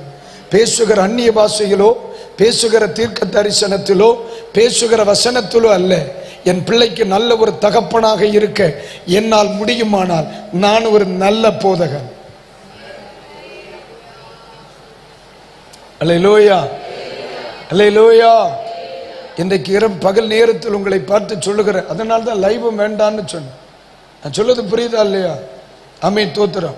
எனக்கு பின் என் பிள்ளை என் தரிசனத்தை சுமக்கணும், எனக்கு என் பிள்ளை என் கட்டாயம் இன்றி என் பரிசுத்த வேதாகமத்தை கையில் எடுக்கணும். எனக்கு பின் என் பிள்ளை என் அப்பா வாழ்ந்த தெய்வத்திற்கு வேண்டி நான் வாழுவேன், அதை செய்ய முன் வரணும். என் பிள்ளையை நான் கட்டாயப்படுத்தக்கூடாது, என் பிள்ளைகளை நான் கட்டாயப்படுத்தக்கூடாது. தோத்திர என் பிள்ளை என்னுடைய அன்பில் வளரணும், அதற்கு பிரயாசப்படணும், அதற்கு பிரயாசப்படணும். அல்லேலூயா. என்னுடைய பொருத்தனையினால் அல்ல, என் கட்டாயத்தின் பேர் அல்ல, என் பிள்ளைகள் வேதம் சுமப்பது என் பேரிலும் என் ஊழியத்தின் பேரிலும் உள்ள பிரியத்தில் எடுக்கணும் பாஸ்டர். அல்லேலூயா. கிருபை உண்டாவதாக, கிருபை உண்டாவதாக, கிருபை உண்டாவதாக. அதனால தான் இன்றைக்கு சொல்லுகிறேன், இந்த முதல் வசனத்தில், இது ரொம்ப ஆழம், பல மணி நேரம் பேச வேண்டிய பகுதி இது. 1ஆம் வசனத்தில் சொல்லப்பட்ட இந்த பிரச்சனையிலிருந்து 7ஆம் வசனத்தில் சொல்லப்படுகிற இதற்கு இடைப்பட்ட காலங்களில் இந்த 5 வசனத்திலும் இந்த குடும்பத்திற்கு உண்டான ஒரு ஒரு ஒரு தகுதி, அவர்களுடைய வாழ்க்கை முறை அவர்களை மாற்றியது. இன்றைக்கு பகல் வேளை ஒவ்வொருவருக்கும் சொல்றேன், இந்த ஒவ்வொரு மேடைகளிலும் நான் ஏறும் பொழுது அவங்க சபை என்ன கன்வென்ஷன் கூப்பிட்டுருக்காங்க அப்படின்னு நான் நிற்கிறதே இல்லைண்ணே, நிற்கவே மாட்டேன். இது கிறிஸ்துவின் சபை, என் தெய்வம் என்னை நிறுத்தி இருக்கிறார். அது ஃபுல் காஸ்பல் ஆனாலும் சரி, கிருபாசனம் ஆனாலும் சரி. அதனால தான் இவங்க இன்னொரு முறை என்னை கூப்பிடுவாங்களா அப்படிங்கிறத பேஸ் பண்ணி நான் பேசவே மாட்டேன். நீ என்னை கூப்பிட்டாலும் சரி, கூப்பிடாத வெளியே போனாலும் சரி, என்னை தேவன் தான் அனுப்பணும்.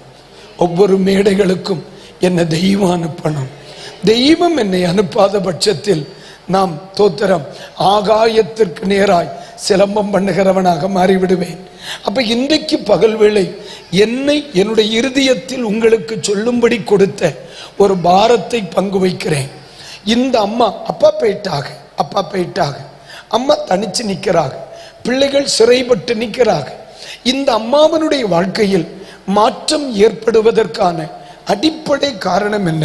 இந்த இடத்தில் ஒன்று சொல்லுகிறேன், கர்த்தருக்கு ஸ்தோத்திரம். அந்த முதல் வசனத்திலே உம்முடைய அடியாள் கர்த்தருக்கு பயந்து நடந்தான் என்பதை நீ அறிவீர். அந்த வார்த்தையை சொல்லுங்க. தேவனுக்கு பயந்து நடந்தான் என்பதை நீர் அறிவீர், நீர் அறிவீர். கர்த்தருக்கு ஸ்தோத்திரம். அண்ணே, ஒன்று புரிந்து கொள்ளுங்கள், கடன்பட்ட குடும்பம் தான், பிரச்சனைகளுக்குட்பட்ட குடும்பம் தான். ஆனா இந்த குடும்பத்தில் நான் கண்ட ஒரு ஒரு அனுபவம் என்ன தெரியுமா? அன்றும் இன்றும் தேவனோடு உறவில் வாழ்ந்த ஒரு குடும்பம். அல்லேலூயா. எனக்கு இந்த விஷயத்துல பிடித்த ஒன்று, எப்பா இந்த குடும்பத்தை தூரத்தில் இருந்து பார்த்த பலரும் சொல்லி இருப்பாங்க, இனி இந்த குடும்பம் என்ன செய்துரும்? அழிஞ்சிரும். பசங்க 2 பேரையும் கொண்டு போயிருவாங்க. அப்புறம் கடன் கொடுத்தவர்கள் வீடு சொத்து சுகம் எடுத்துக்குவான். இவன் நடுத்தருவில் தான் நிற்பா. உலகமே அவர்களை பார்த்து என்ன சொல்லி இருக்கும்? வாழ்க்கை முடிஞ்சிச்சு, குடும்பம் முடிஞ்சிச்சு, இனி இந்த குடும்பம் இனி சமுதாயத்தில் இல்லை என்று சொல்லி இருப்பார்கள். ஒன்று, தகப்பன் உயிரோடு இருந்த காலத்திலும் அவர்களுக்கும் தெய்வத்திற்கும் இடையில் ஒரு உறவு இருந்திருக்கிறது. சரி, இப்ப தாய் உயிரோடு இருக்கிறாள். இப்ப தாய் எங்க வந்து நிற்கிறார்? தேவனுடைய மனுஷனுக்கும் என்ன, தெய்வத்தை சிநேகிக்காத ஒருவன் தெய்வ மனுஷனுக்கும் என்ன வருவானோ? தெய்வத்தை வெறுக்கிறதுனாலேயாக்கும் சிலர் நம்மளை வெறுக்கு, தெய்வத்தை பிடிக்காததுனாலேயாக்கும் சிலருக்கு நம்மளை பிடிக்காதது. அப்ப இன்னைக்கு ஒரு தேவ மனுஷனுக்கும் என்ன இவள் வருகிறாள் என்று சொன்னால், அன்னைக்கும் தெய்வத்தோடு தம்மில் ஒரு உறவு இருந்திருக்கு. புருஷன் மரித்த பின்பும் தெய்வத்தோடு தம்மில் ஒரு உறவு இருந்திருக்கிறது. நான் சொல்றது எத்தனை பேருக்கு புரியுது? அல்லேலூயா. அப்ப என்னுடைய பொறுத்த மட்டில் ஒரு மனிதனுடைய பிரச்சனை எந்த அளவிற்கு பெருசோ சின்னதோ, தன்னுடைய எல்லா பிரச்சனைகளை விட தீர்க்க திராணி உள்ள பெரிய தெய்வத்தோடு கூடிய நம்முடைய உறவு நம்முடைய குடும்பங்களின் நிலைநிற்புக்கு ரொம்ப முக்கியங்கிறத மறந்துடக்கூடாது. நான் சொல்லுது எத்தனை பேருக்கு புரியுது? அல்லேலூயா. அன்றைக்கும் அவர் தீர்க்கதரிசிகளின் புத்திரர், அன்றைக்கும் அவர் தேவனுக்கு பயப்படுகிறவர். சாதாரணமா இல்ல, அவன் தேவனுக்கு பயந்தான் என்பதை நீர். அப்ப தேசம் அறியத்தக்க தேவனுக்கு பயப்படுகிற ஒரு குடும்பம். இன்னைக்கும் வேதனை, கண்ணீர், தேவ கிருபை, பிரச்சனைகள் நிறைந்த வாழ்க்கை. பட் இன்னைக்கும் என் காலம் எங்கதான் நிக்குது? தேவ சமூகத்தில். அப்ப அன்று தெய்வத்தோடுள்ள உறவில் ஆரம்பித்த குடும்பம் இன்றைக்கும் தேவனோடுள்ள உறவில் தான் இருக்கிறது. உறவுக்கு கேடு இல்லை. ஆனால் வாழ்க்கையில் எடுத்த சில திட்டமிடுதல்களில் தவறான சில திட்டமிடுதல்கள். ஒரு அல்லேலூயா சொல்லுங்க, சொல்லுங்க அல்லேலூயா, ஆமென். நான் மறுபடியும் சொல்றேன், தேவனோடுள்ள உறவில் இருக்கிற நிறைய குடும்பங்கள் தவறுதலான திட்டமிடுதலினால் அவர்கள் நிமித்தம் தெய்வ நாமம் என்ன செய்யப்படுகிறது? தூஷிக்கப்படுகிறது. அன்னைக்கு நான் தெய்வத்தை சார்ந்துதான் வாழ்ந்தேன், இன்னைக்கு நான் தெய்வத்தை சார்ந்துதான் வாழ்றேன் பாஸ்டர், என்றைக்கும் தேவனை சார்ந்துதான் வாழணும்னு நான் நினைச்சிருக்கேன் என்று சொல்கிறவர்களுக்கு சொல்லுகிறேன், உங்கள் அவசரமில்லாத திட்டமிடுதல்களை உங்க வாழ்க்கையில நீங்க எடுத்துக்கொள்ளுங்க. அல்லேலூயா. திருமணமாகட்டும், வீடாகட்டும், வாழ்வாகட்டும், ஆமென், அவசரப்பட்டு திட்டமிடுகிறது அல்ல ஜீவிதம். ஆழமாய் திட்டமிடுகிறவர். நாம் கருவறையில் உண்டாவதற்கு முன்னே நம்முடைய காரியங்களை எஜமான் என்ன செய்கிறார்? திட்டமிடுகிறார். அப்ப நான் எம்மை இன்று பிறக்கிறேன். ஒன்று கவனிங்க, மோசே 80வது வயதில் தான் தன்மேல் இருந்த தேவ திட்டத்தை அறிந்து கொண்டார். ஆமாவா இல்லையா? ஓரேபில வச்சு.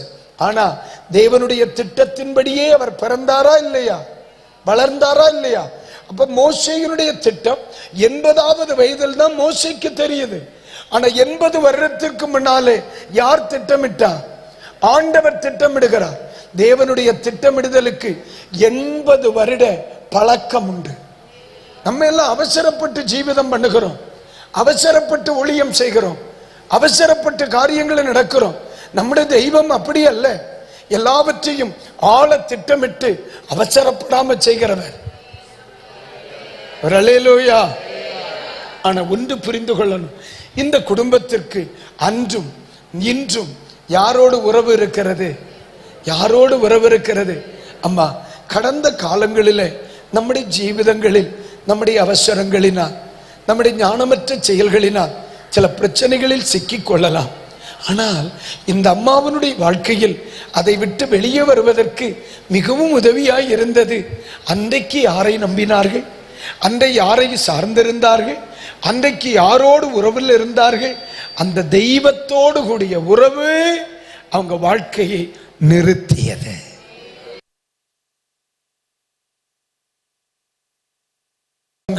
எல்லா ஆராதனைகள் இப்போ நம்ம சொன்னா, அவர்கள் இல்லாத ஒரு ஜெபம் சபையில் இல்லை, அவர்கள் இல்லாத ஒரு கூட்டம் சபையில் இல்லை, அவர்கள் கூட இல்லாத ஒரு ஊழியம் சபையில் இல்லை. இந்த நிலைமையில் இருக்கிற அநேக வாழ்க்கையிலே மாற்றங்கள், வாழ்க்கையிலே நன்மை, வாழ்க்கையிலே வித்தியாசங்கள், வாழ்க்கையிலே வளர்ச்சிகள் வரும் பொழுது தேவனோடுள்ள உறவை தாங்களே கெடுத்துக் கொள்கிறார்கள். இந்த அருமையான பகல் வேளை இந்த இடத்தில் இருக்கிற எல்லாருக்கும் சொல்லுகிறேன், உங்களிடத்தில் அதை சொல்ல முடியாது. நீங்கள் ஆர்வத்தோடு வந்திருக்கிறீர்கள். நான் மறுபடியும் பதிவிடுகிறேன், மறுபடியும் சொல்லுகிறேன். ஆமென். தகப்பனுக்கும் தேவனுக்கும் உறவு இருந்தது, புருஷனுக்கும் தேவனுக்கும் உறவு இருந்தது, மனைவிக்கும் தேவனுக்கும் உறவு இருந்தது. ஒரு அல்லேலூயா சொல்லுங்க. இன்னொரு வார்த்தை சொல்றேனே, பாஸ்டர் சொல்லி அனுப்புறார், பக்கத்து வீட்டுக்கு போய் பாத்திரம் வாங்கிட்டு வா. இப்ப அம்மா என்ன செய்யறாங்க? போய் பிள்ளைகள்கிட்ட சொல்றாங்க, பாஸ்டர் சொல்லி இருக்கிற எல்லா வீடுகளில் போய் நீங்க என்ன கொண்டு வரணும்? பாத்திரத்தை கொண்டு வரணும்னா பாஸ்டரா சொன்னாரு. அவருக்கு லூசு, நீனும் லூசாம்மா. அப்ப நீங்க நல்லா கவனிங்க, நம்ம ஊர் பிள்ளைகளா இருந்தா தோத்தர் என்ன சொல்லி இருப்பாங்க? அவரும் ஒரு லூசு, நீனும் ஒரு லூசு, வெறும் பாத்திரத்தை எதுக்கு வாங்கணும்? அந்த அம்மா தோத்தர பின்னால வர்றேன் நானு. அந்த ஒரு தேவனுடைய வார்த்தை இதுதான் என்று தாய் புரிந்து கொண்டு பிள்ளையிடத்தில் சொன்ன பொழுது அந்த பிள்ளையும் அப்படியே தேவனுடைய வார்த்தைய, இது தேவ வார்த்தைன்னு கீழ்ப்படிஞ்சு தெரியுமா? அப்பனுக்கும் தெய்வத்துக்கும் உறவு இருந்து, அம்மைக்கும் தெய்வத்துக்கும் உறவு இருந்து, மக்களுக்கும் தெய்வத்துக்கும் உறவு இருந்திருக்கு. குடும்பம் நின்னுருச்சுல்ல, குடும்பம் நின்னுருச்சுல்ல, அதுதான் அடிப்படை. அல்லேலூயா. அதனால தான் யோவான் சொல்லுவார், என் பிள்ளைகள் சத்தியத்தில் நடந்து கொள்கிறார்கள் என்பதை பார்க்கலும் வேறே ஒரு சந்தோஷம் எனக்கு இல்லைம்பார். அந்த உறவுகள், அந்த தேவனோடு கூடிய உறவு.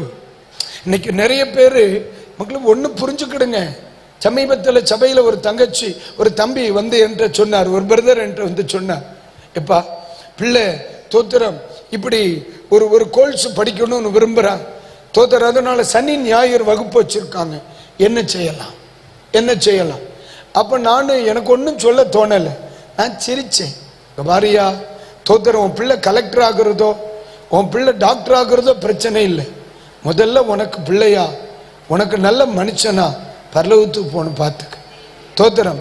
சமீபத்தில் எனக்கு தெரிஞ்ச ஒரு குடும்பம், அவங்க என்னிடத்தில் வந்து கேட்டாங்க, பாஸ்டர் பிள்ளை நீட்டுக்கு படிக்கணும்ன்ற. ரொம்ப சந்தோஷம். ஆனாலும் ஞாயிற்றுக்கிழமை தான் வகுப்புக்கு. ஒரு 1 இயருக்கு பாஸ்டர் எஸ்கியூஸ் தரேன். அப்போ நான் அவங்கள பார்த்து சொன்னேன், அந்த விஷயத்தில் எனக்கு தோத்திரம் எந்த தோத்திரம் அனுமதியும் இல்லை. நான் மாட்டேன்னு சொல்ல மாட்டேன், போன்னு சொல்ல மாட்டேன். ஆனால் நான் படித்த வேதம் தெய்வத்தை ஆராதிக்க சொல்லி இருக்கு. நான் சொல்ல சரிதானாம்மா, நீ போன்னு சொன்னா தோத்திரம் ஆண்டவருக்கு முன்னால நான் குற்றவாளி ஆவேன். நீ போவாதேன்னு சொன்னா நீ சொல்லுவ எனக்கு பிள்ளை டாக்டர் ஆவஞ்சாய் பாஸ்டர் ஆகும் சதிச்சாருன்னு. தோத்திரம் உனக்கு முன்னே நான் குற்றவாளியால். ஆனா நான் படிச்ச பைபிள் சொல்லுது தெய்வத்தை தேடணும். நான் படிச்ச பைபிள் சொல்லுது தெய்வத்தை தேடணும். இன்னைக்கு என்ன நடந்துச்சு தெரியுமா? பிள்ளை நீட்டுக்கு போச்சு, படிச்சுட்டு இருக்கு, நல்லா படிக்குது, அதை பத்தி பிரச்சனை இல்லை. இப்ப பிள்ளை ஞாயிற்றுக்கிழமை கூட்டத்துக்கு வரல, கிளாஸ் முடிஞ்சு. பிள்ளை சண்டே ஸ்கூலுக்கு இருக்கல, கிளாஸ் முடிஞ்சு. பிள்ளை இப்ப வீட்டு சபையிலேருந்து ஆறாவது ஜோம் பண்ண போனா ரூமை பூட்டிட்டு எங்க போகுது? வீட்டுக்குள்ள இருக்கு. அபிஷேகம் பெற்ற பிள்ளை. இதுக்கு யாரு காரணம்? பெத்த தாய் தகப்பனும். முதல்ல கட்டி தொங்க விட வேண்டியது இந்த தள்ள இந்த ஒப்பனை. அதனாலே லைவ் வேண்டான்னு என்ன கைகளை உயர்த்தி ஒரு அல்லேலூயா சொல்லுங்க. ரட்சிக்கப்பட்ட உனக்கு அறிவில்லை? எனக்கும் தெய்வத்திற்கும் உள்ள உறவு, எனக்கும் என் மனைவிக்கும், எனக்கும் தெய்வத்துக்கும் உள்ள உறவு எனக்கும் என் பிள்ளைக்கும் உண்டாகணும். நான் எந்த உறவில், எந்த ஆராதனையில், என் ஜெபத்தில் இருக்கிறனோ, எந்த ஆண்டவருக்கு முன்னாலே என் கண்ணீரை சிந்தரனோ, நான் கண்ணீர் சிந்தர தெய்வத்தையும் நான் கண்ணீர் சென்றுகிற விதத்தை என் பிள்ளை பார்த்தில்லையா வளரணும். எங்க அம்மா அப்பா கஷ்டப்பட்டப்போ ஆலயத்தில் போய் இருந்து அழுகிறத நாங்க பார்த்து வளர்ந்தோம்.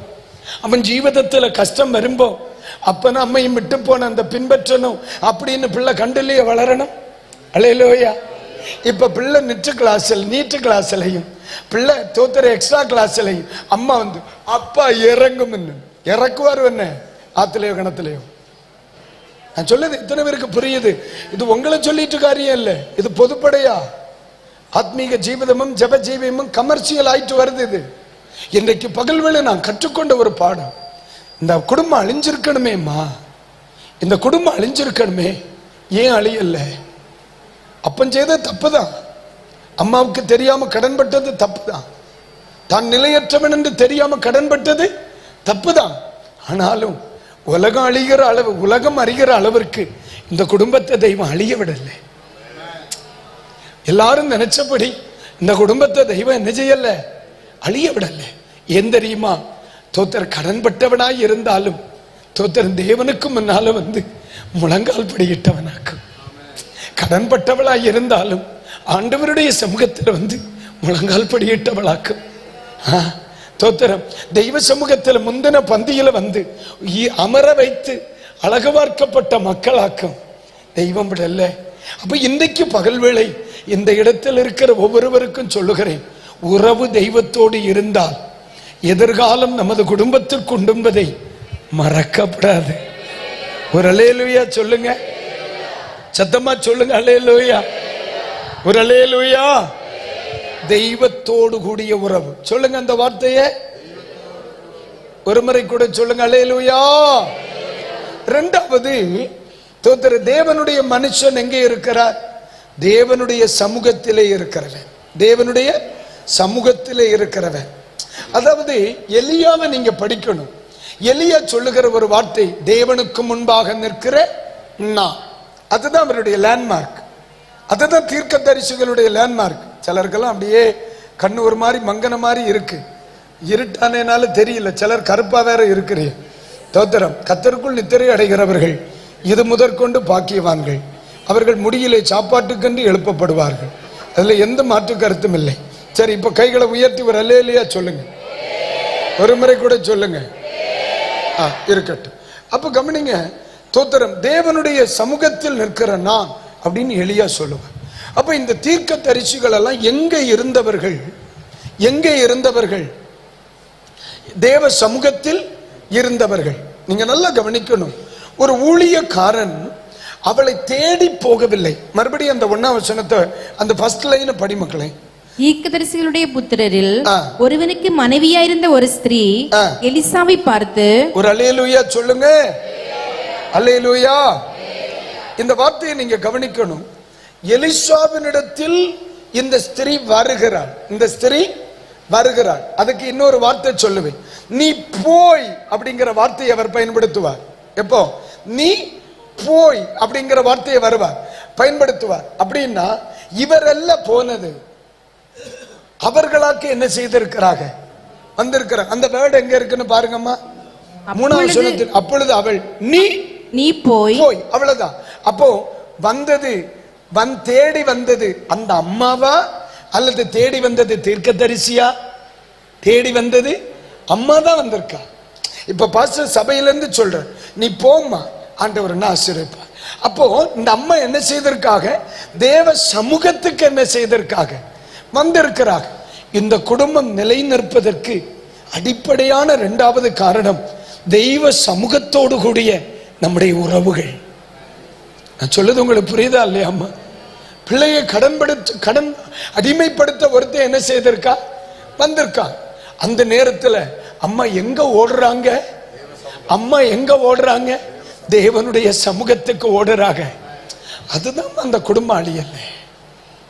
இந்த இடத்தில் இருக்கிற சில குடும்பங்கள் இருக்குல்ல, இல்லாய்மையின் நாட்களில், சிறுமைப்பட்ட நாட்களில், தலைகுனிந்து நின்ற நாட்களில் தெய்வமே தெய்வமே தெய்வமே என்று ஓடி இன்றைக்கும் அழிய வேண்டிய ஸ்தானங்களில் அழியாம நிற்கிற சில குடும்பங்கள் நம்ம சபையில பார்க்கிறோம் இல்லையானே? பார்க்கிறோம் இல்லையா? ராத்திரி பகலாக ஓடின சில குடும்பங்கள் தானே வெட்கப்பட்ட ஸ்தானங்களில் இன்னைக்கு நம்ம குடும்பம் நிற்குதா இல்லையா? வாழ முடியாதுன்னு தானே நம்ம நினைச்சோம், நிக்க முடியாதுன்னு தானே நம்ம நினைச்சோம், இனி வாழ்க்கை இல்லைன்னு தானே நம்ம நினைச்சோம். அந்த இடத்துல இன்னைக்கு நம்ம குடும்பங்கள் நிக்குதா இல்லையா? அதுக்கு எது காரணம்னு நினைக்கிறீங்க? 1000 நாளை பார்க்கிலும் உம்முடைய பிரகாரங்களில் இருக்கிற ஒரு நாள் நல்லது.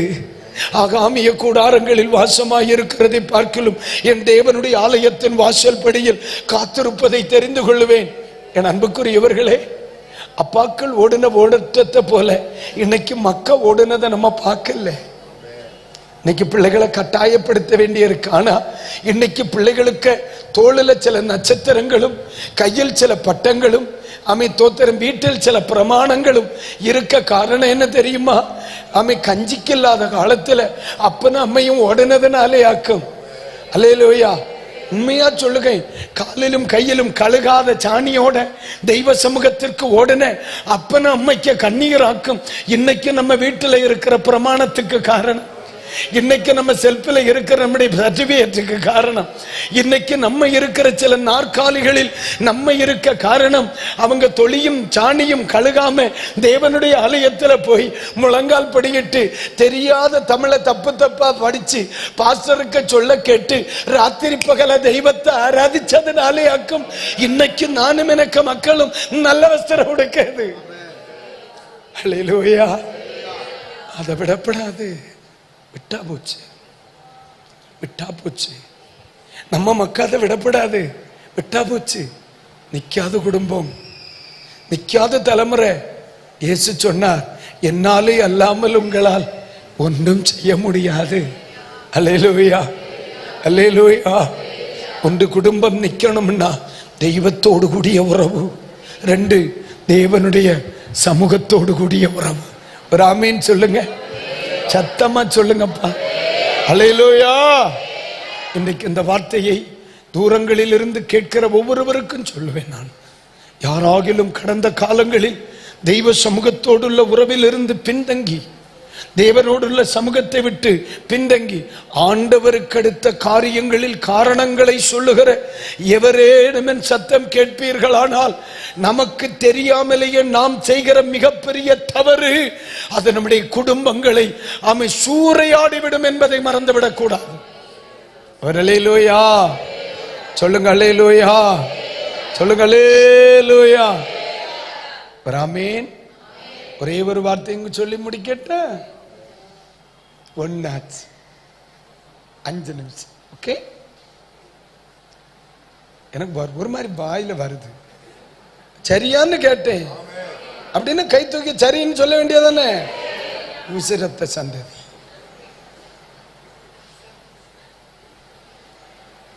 மூன்றாவது நான் இங்க கண்ட ஒரு காரியம், ஐயா நான் பிரசங்கத்தில் எனக்கு ரொம்ப எல்லாம் பைபிள் படிக்கலாம், ரொம்ப ஆழம் தெரியாது. ஆனால் ப்ராக்டிக்கலாக நான் பார்த்துருக்கேன், அநேகருடைய கண்ணீர் துடைக்கப்பட என் அப்பா என்னை பயன்படுத்துறார். கிருபை. ப்ராக்டிக்கலாக பார்த்துருக்கேன். மூன்றாவது உறவு என்ன தெரியுமா? இந்த ஐயா யாரு? தீர்க்கதரிசிகளின் புத்திரன். தீர்க்கதரிசிகளின் புத்திரனுடைய மனைவி. இப்ப யாருக்கு முன்னால நிக்கிறாங்க? தேவ மனுஷனுக்கு முன்ன.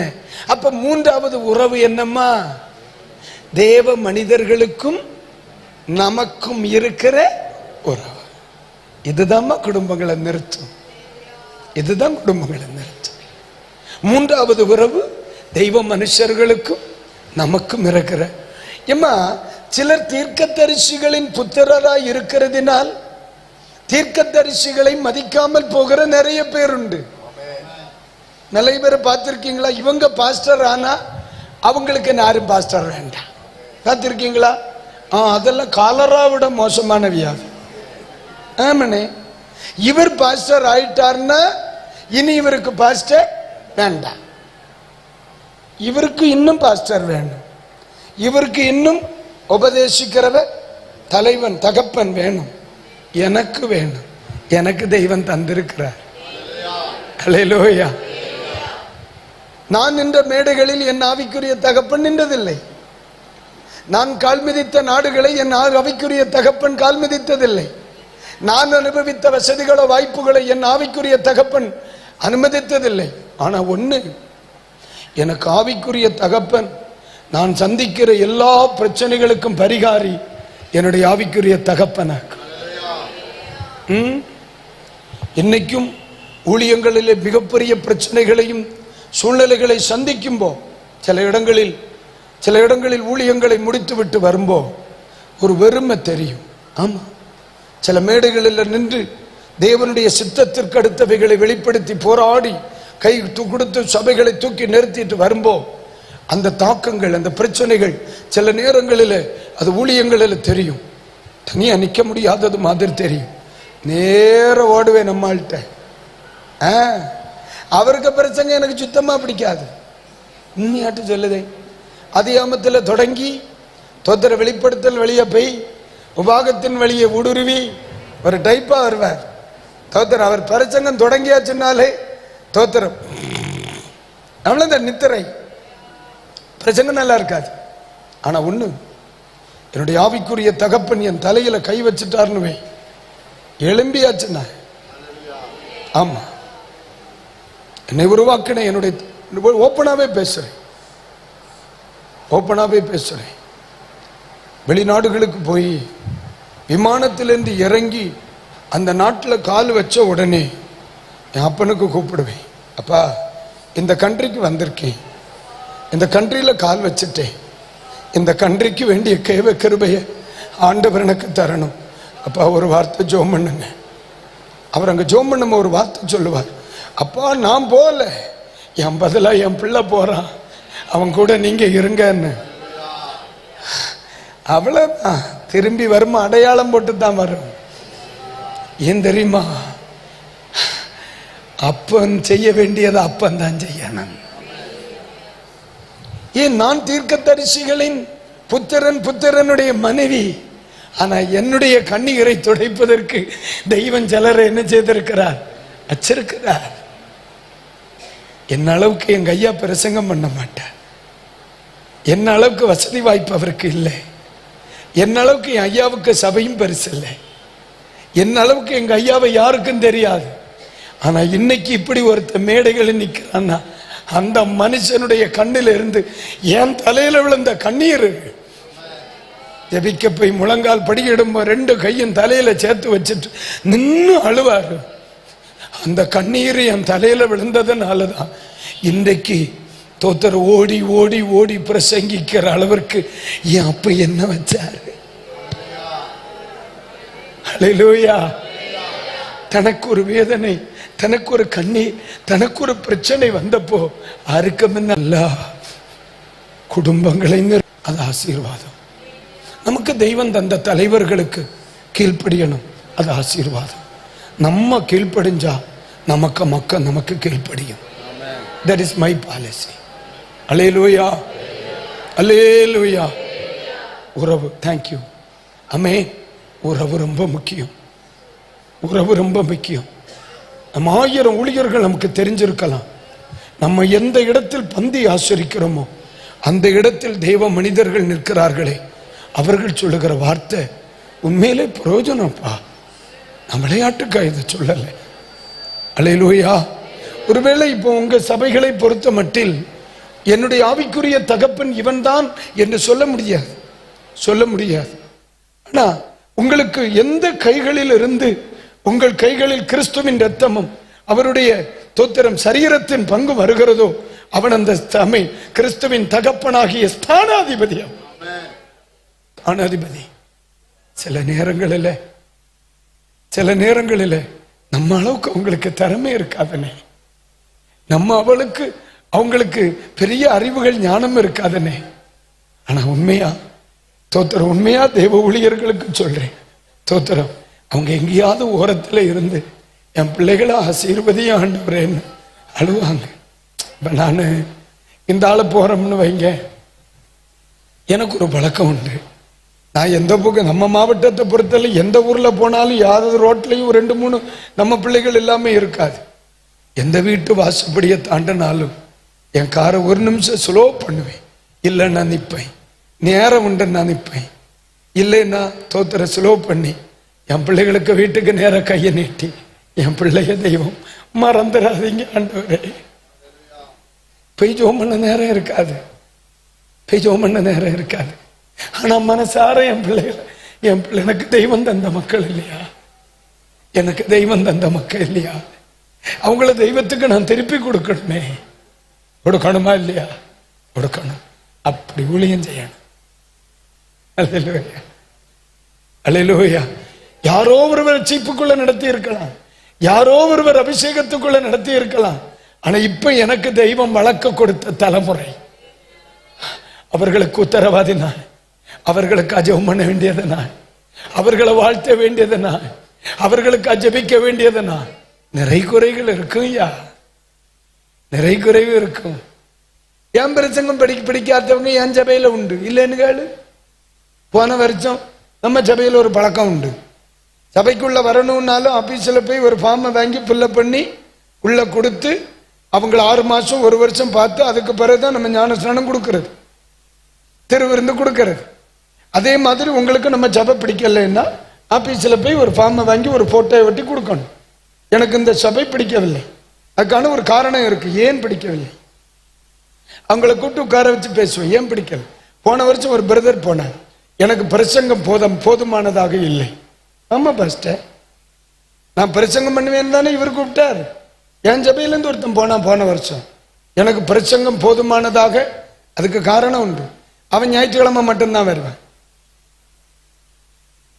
அது அவனுக்கு தெரியல, கோமாளி, அவனை போஜல். நான் சொல்ல உங்களுக்கு புரியுதா இல்லையா? புதன்கிழமை நான் பிரசங்கம் பண்ணுதேன், செவ்வாய்க்கிழமை நான் ஆண்கள் ஜெபத்தில் பிரசங்கம் பண்ணுதேன், வெள்ளிக்கிழமை ஜெபத்தில் உபவாச கூட்டத்தில் பிரசங்கம் பண்ணுங்க, ஞாயிற்றுக்கிழமை பிரசங்கம் பண்ணுது. நீ என்னைக்கு வர? ஞாயிற்றுக்கிழமை எவ்வளவு நேரம் பிரசங்கம் உண்டு? ஒரு 3/4 மணிக்கூரோ 1 மணிக்கூரோ. இப்ப உனக்கு எழுப்புதல் உண்டாகுது, உன்னை கொல்லண்டா. நான் சொல்லது எத்தனை பேருக்கு மனசிலாச்சு? அந்த சகோதரன் கேட்டப்ப அவர் சொன்னார், எனக்கு போதுமானது பிரசங்கம் இல்லை. அப்ப நான் உடனே சொன்னேன், சந்தோஷமா கூப்பிட்டு ஜோம் பண்ணி பொது சபையில அடுத்த சபைக்கு கொடுக்கறதுக்கு லெட்டரும் கொடுத்து நான் ஜோம் பண்ணி விட்டேன். எனக்கு பழக்கம். ஆனா ஒண்ணு, பிடிச்சதோ பிடிக்கலையோப்பா, எனக்கு தெய்வம் தந்த மக்களாக்க உறவு சரியா இருக்கு. ஆமா, இன்னைக்கும் கண்டாலும் கை காட்டித்தானே வருவேன், யாருக்கிட்டையும் சண்டை இல்லையே. என்னன்னு உனக்கு பிடிக்கல என்ன சொல்லிட்டு போயிட்டேன்னு, என்ன கண்டாலும் அன்னை பிரைஸ்ல நல்லா இருக்கா, உங்களை பிள்ளைகள் எல்லாம் அப்படி இருக்கு, இப்படி தானே கேட்பேன். என்ன நம்ம 2 பேருக்கும் சண்டை ஒண்ணும் கிடையாது இல்ல. என்ன உனக்கு சொத்து நான் கலவனா தானா இல்லையே, அதான் உறவு. அல்லேலூயா. மரிக்கும் பொழுது நல்ல ஒரு தேவ மனுஷனா மரிக்கணும். நல்ல ஒரு அப்பனை மரிக்கணும், நல்ல ஒரு ஆத்மீகனை மரிக்கணும். அல்லேலூயா. கர்த்தருக்கு ஸ்தோத்திரம் சொல்லுங்க பார்க்கலாம். அல்லேலூயா. உறவுகள் ரொம்ப முக்கியம்மா. பலிபீடத்திலிருந்து வருகிற ஆசீர்வாதம் ரொம்ப முக்கியம்னே. நான் எல்லா அண்ணா தம்பி எல்லாருக்கும் சொல்லுவேன், எந்த அளவிற்கு உங்க ஜனங்களை பிளஸ் பண்ண முடியுமோ அவ்வளவு ஆசீர்வதிக்கணும்னே. உங்களை ஆசீர்வதிப்பா. எனக்கு தெய்வம் தந்த பாடமாக்கு. நீங்க நல்லா இருப்பீங்க மக்களை என்ன சொல்லுவேன், நீங்க நல்லா இருப்பீங்க என்ன சொல்லுவேன். நம்ம வாயிலிருந்து வந்தா அது ஆசீர்வாதம். சிரிப்பு வருது இல்லையா? வேறட்டு ஒண்ணும் இல்லை மக்களை. தோத்திரம் பரலோகத்துக்கு போகணும். இயேசு வந்த பிறகு சிரிச்சாத இருந்தா அதை சிரிக்கணும். எனக்கு அதான் பிடிக்கணும். சிரிக்கணும் சிரிக்கணும். ஆனா உன்னை மற்றவர்கள் கண்டு சிரிச்சிடப்படாது. இன்றைக்கு பகல் வேளை அனைவருக்கும் நான் சொல்றேன், இந்த நேரம் நான் உங்களுக்கு சிந்திப்பீங்கன்னு நான் நினைச்சேன். ஒரு சொட்டு கண்ணீர் வரும்னு நான் நினைச்சேன். எனக்கு தெய்வம் தந்த நல்ல ஆத்மீக தகப்பன்மாருக்கா ஸ்தோத்திரம் ஆண்டவரே. ஏன்னா அந்த அதுதானே உங்களை நிறுத்துச்சு. தேவனோடுள்ள உறவு, 2 தேவ சமூகத்தோடுள்ள உறவு, 3வது தேவ மனிதனோடு கூடிய நின்னுட்டால அந்த குடும்பம் நின்னுச்சுல்லாமா நிற்கும். நம்ம குடும்பமும் நிற்கும், நம்ம குடும்பம் நிற்கும். அதுதான் யோசுவா சொல்லுகிறார், நானும் என் வீட்டாருமோ வென்றால் கர்த்தரையே சேவிப்போம். நீங்கள் யாரை சேவிப்பீர்கள் என்று யோசித்துக் கொள்ளுங்கள். இன்றைக்கு பகல் வேளை இந்த ஸ்திரியின் குடும்பத்திற்கு உண்டான உதவியை அப்ப நம்ம குடும்பத்தில் தரப்போகிறார். உண்மையா உங்களை பார்த்து சொல்றேன், 50,000 ரூபாய்க்கு மேல என் வீட்டுல கடன் இருக்குன்னு சொல்றவங்க கை தூக்குங்க.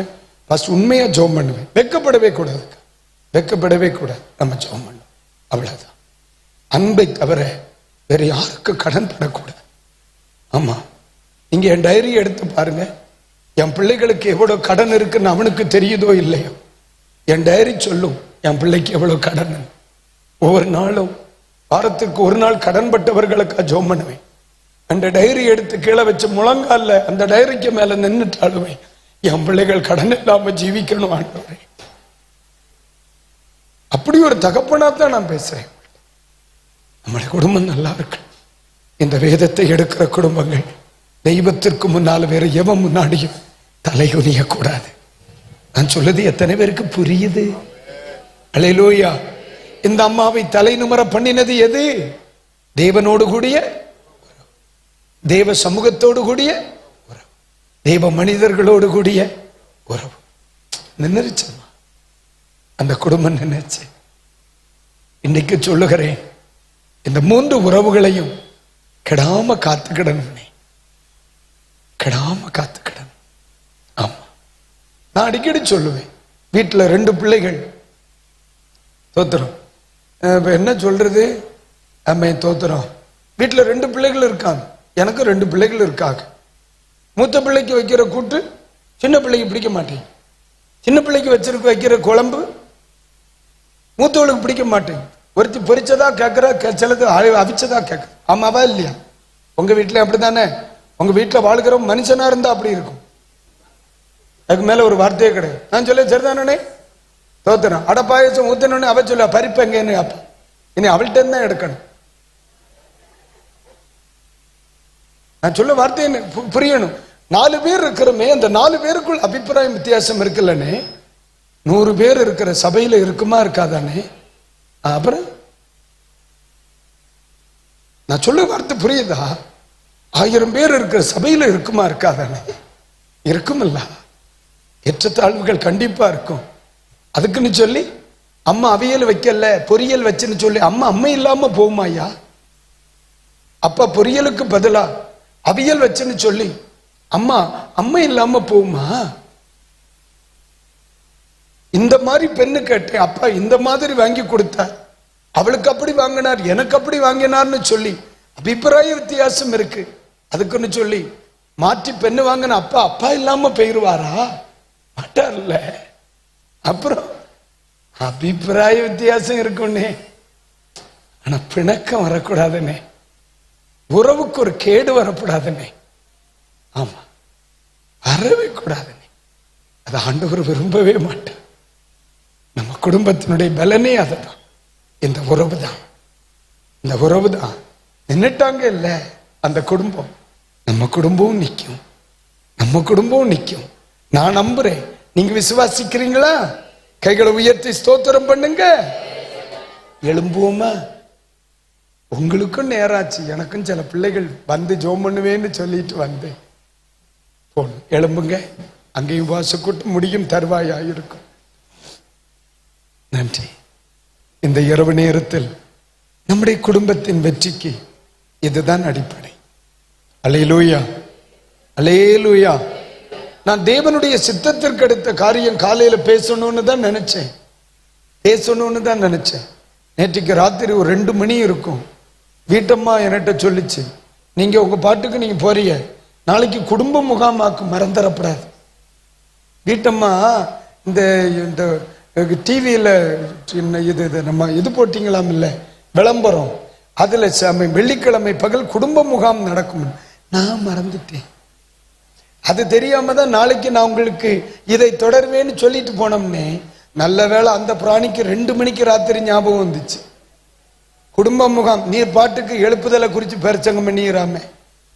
அதுக்கு பிறகு தான் காலையில் உட்காந்து ஜோம் பண்ணி, யேசுப்பா ஆண்டவர் இந்த பகுதியை ஞாபகப்படுத்தினார், உங்களுக்கு நான் பேசினேன், ஆவியானவர் உதவி செய்தார்.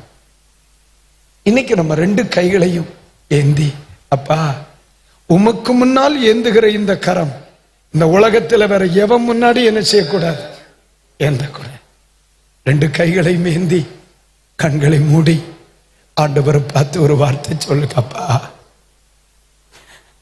இந்த உலகத்தில் உம்முடைய அன்புக்கு முன் அல்லாமல் வேறு எதற்கு முன்னும் கடன்படவே கூடாதுப்பா. ஜெபம் பண்றீங்களாண்ணே? சகோதரி ஜபிக்கிறீங்களா? ஆண்டவருக்கு முன்னிலே கையேந்துகிற ஒரு மனுஷன் இந்த உலகத்தில் யார் முன்னாடியும் கையேந்துறது ஆண்டவர் விரும்பல. உங்களுக்காக நான் ஜெபம் பண்றேன். ஆனா நீங்க என் கூட சேர்ந்து ஒரு நிமிஷம் ஜபிக்கணும். அந்த அம்மாவனுடைய வாழ்க்கை மாறுச்சுனே, அந்த அம்மாவனுடைய வாழ்க்கை மாறுச்சுனே. கடன் பட்டவள் கடன் கொடுக்க ஆரம்பித்தாள். கடன் பட்டவள் கடனை திருப்பி கொடுத்தாள், மீதம் எடுத்தாள், பிள்ளைகளோடு ஜீவனம் பண்ணினாள். அந்த அம்மாவுக்கு அதை செய்தார் என்று சொன்னால் அவர் நமக்கும் செய்வார், நம்ம குடும்பத்துக்கு செய்வார், நம்ம சபை மக்களுக்கு செய்வார். இன்றைக்கு பகல் வேளை இந்த இடத்தில் கண்ணீரோடு நிற்கிற ஒவ்வொருவருக்கு அதை செய்வார். அவர் ஒவ்வொருவருக்கு அதை செய்வார். ஆண்டவருடைய சமூகத்திலே வந்து அழுது புலம்பிக் கொண்டிருக்கிற ஒவ்வொருவருக்கு நான் சொல்லுவேன் ஒரே ஒரு வார்த்தை, அந்த மாற்றத்திற்கு காரணம் உறவு தானே. இன்றைக்கு ஒரு கணம் நம்ம 2 கைகளை மார்போடு அணைத்துக் கொண்டு அந்த உறவை ஒன்று ஆமீன் உறுதிப்படுத்தலாமா? அந்த உறவை ஒன்று உறுதிப்படுத்தலாமா? அந்த உறவை ஒன்று ஆமா ஸ்ட்ராங் பண்ணுங்க. அந்த உறவை ஒன்று ஸ்ட்ராங் பண்ணுங்க. மறுசீர் பார்வை கொள்ளுங்க. தேவனுடைய என் உறவு எப்படி? ஆண்டவரே, எபேசு சபையை பார்த்து சொல்றார், நீ எல்லாம் செய்யற சரிதான், நீ ஆரம்பத்தில் என் மேல வச்ச அன்பு இப்ப இல்லப்பார். சரிதானம்மா? அப்ப இப்ப ஒரே ஒரு வார்த்தை, சாரிப்பா, என் குடும்பம் உங்களை அன்னைக்கு நேசித்த மாதிரி இன்னைக்கு இல்ல ஆண்டவர். உம்மோடு கூட உறவு இன்னைக்கு இல்ல ஆண்டவரே. 2, அன்றைக்கு தேவனுடைய ஆலயம் நான் உயிரா இருந்தனே. ஆண்டவருடைய சமூகத்தின் மேல் உள்ள உறவு, ஒரு ஜபம்னா கூட ஆலயத்தில் வந்து முழங்கால் படியிடாத ஒரு நாள் கூட இல்லையே. அந்த உறவை மறுபடி இன்றைக்கு பகல் வேளை புதுப்பித்துக் கொள்ளுகிறேன் ஆண்டவரே. ஒரு உறுதிப்படுத்துங்கனே, ஒரு கணம் ஜெபம் பண்ணுங்களே, ஒரு கணம் ஜெபம் பண்ணுங்க. நீங்க ஜெபிக்க ஜெபிக்க மாற்றம் வருது. கண்டிப்பா சொல்றேன். இன்றைக்கு பகல் வேளை நான் தைரியமா சொல்லுவேன், இந்த இடத்துல என் கூட நின்று கண்ணீர் விட்டு அழுது ஜெபிக்கிற ஒப்பு கொடுக்கிற நிறைய குடும்பங்கள் இந்த வருஷத்துல சாட்சியா நிற்கும். என் தேவன் அவர்களுக்கு உதவி செய்வார். காற்றையும் காண மாட்டான், மழையையும் காண மாட்டான், பள்ளத்தாக்குகள் தண்ணீரில் நிரம்பும்.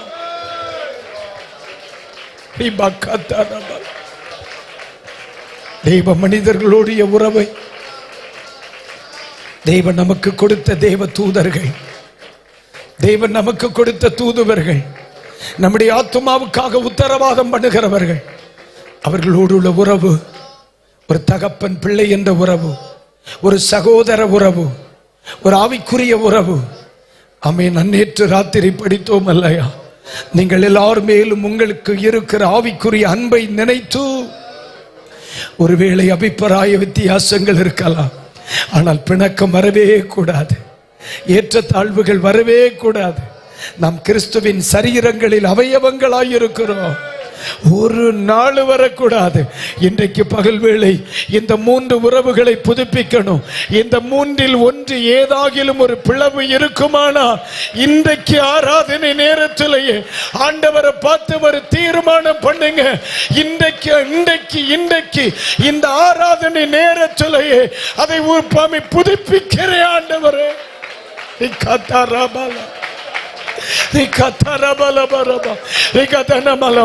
இந்த புதுப்பித்தல் நடக்கிற இடங்களில் இப்ப பரிசுத்த ஆவியானவர் ஆமென் நம்மளிலே ஜெபிக்க ஆரம்பிப்பார்.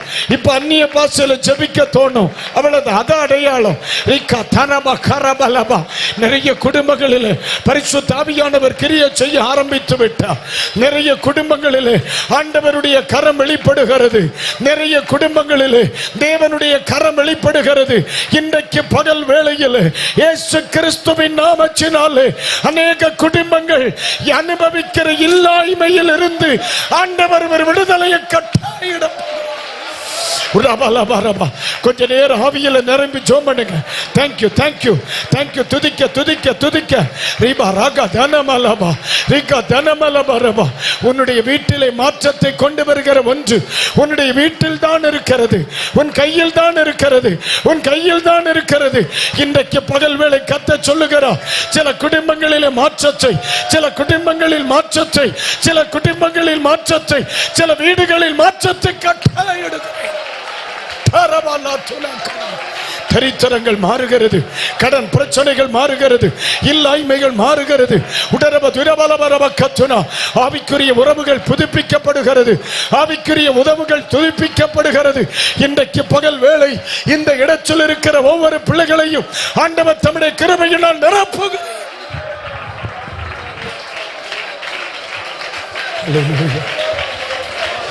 ஹல்லேலூயா ஹல்லேலூயா. Thank you Holy Spirit. கைகளை உயர்த்தி ஒரு ஹல்லேலூயா சொல்லுங்க. ஹல்லேலூயா.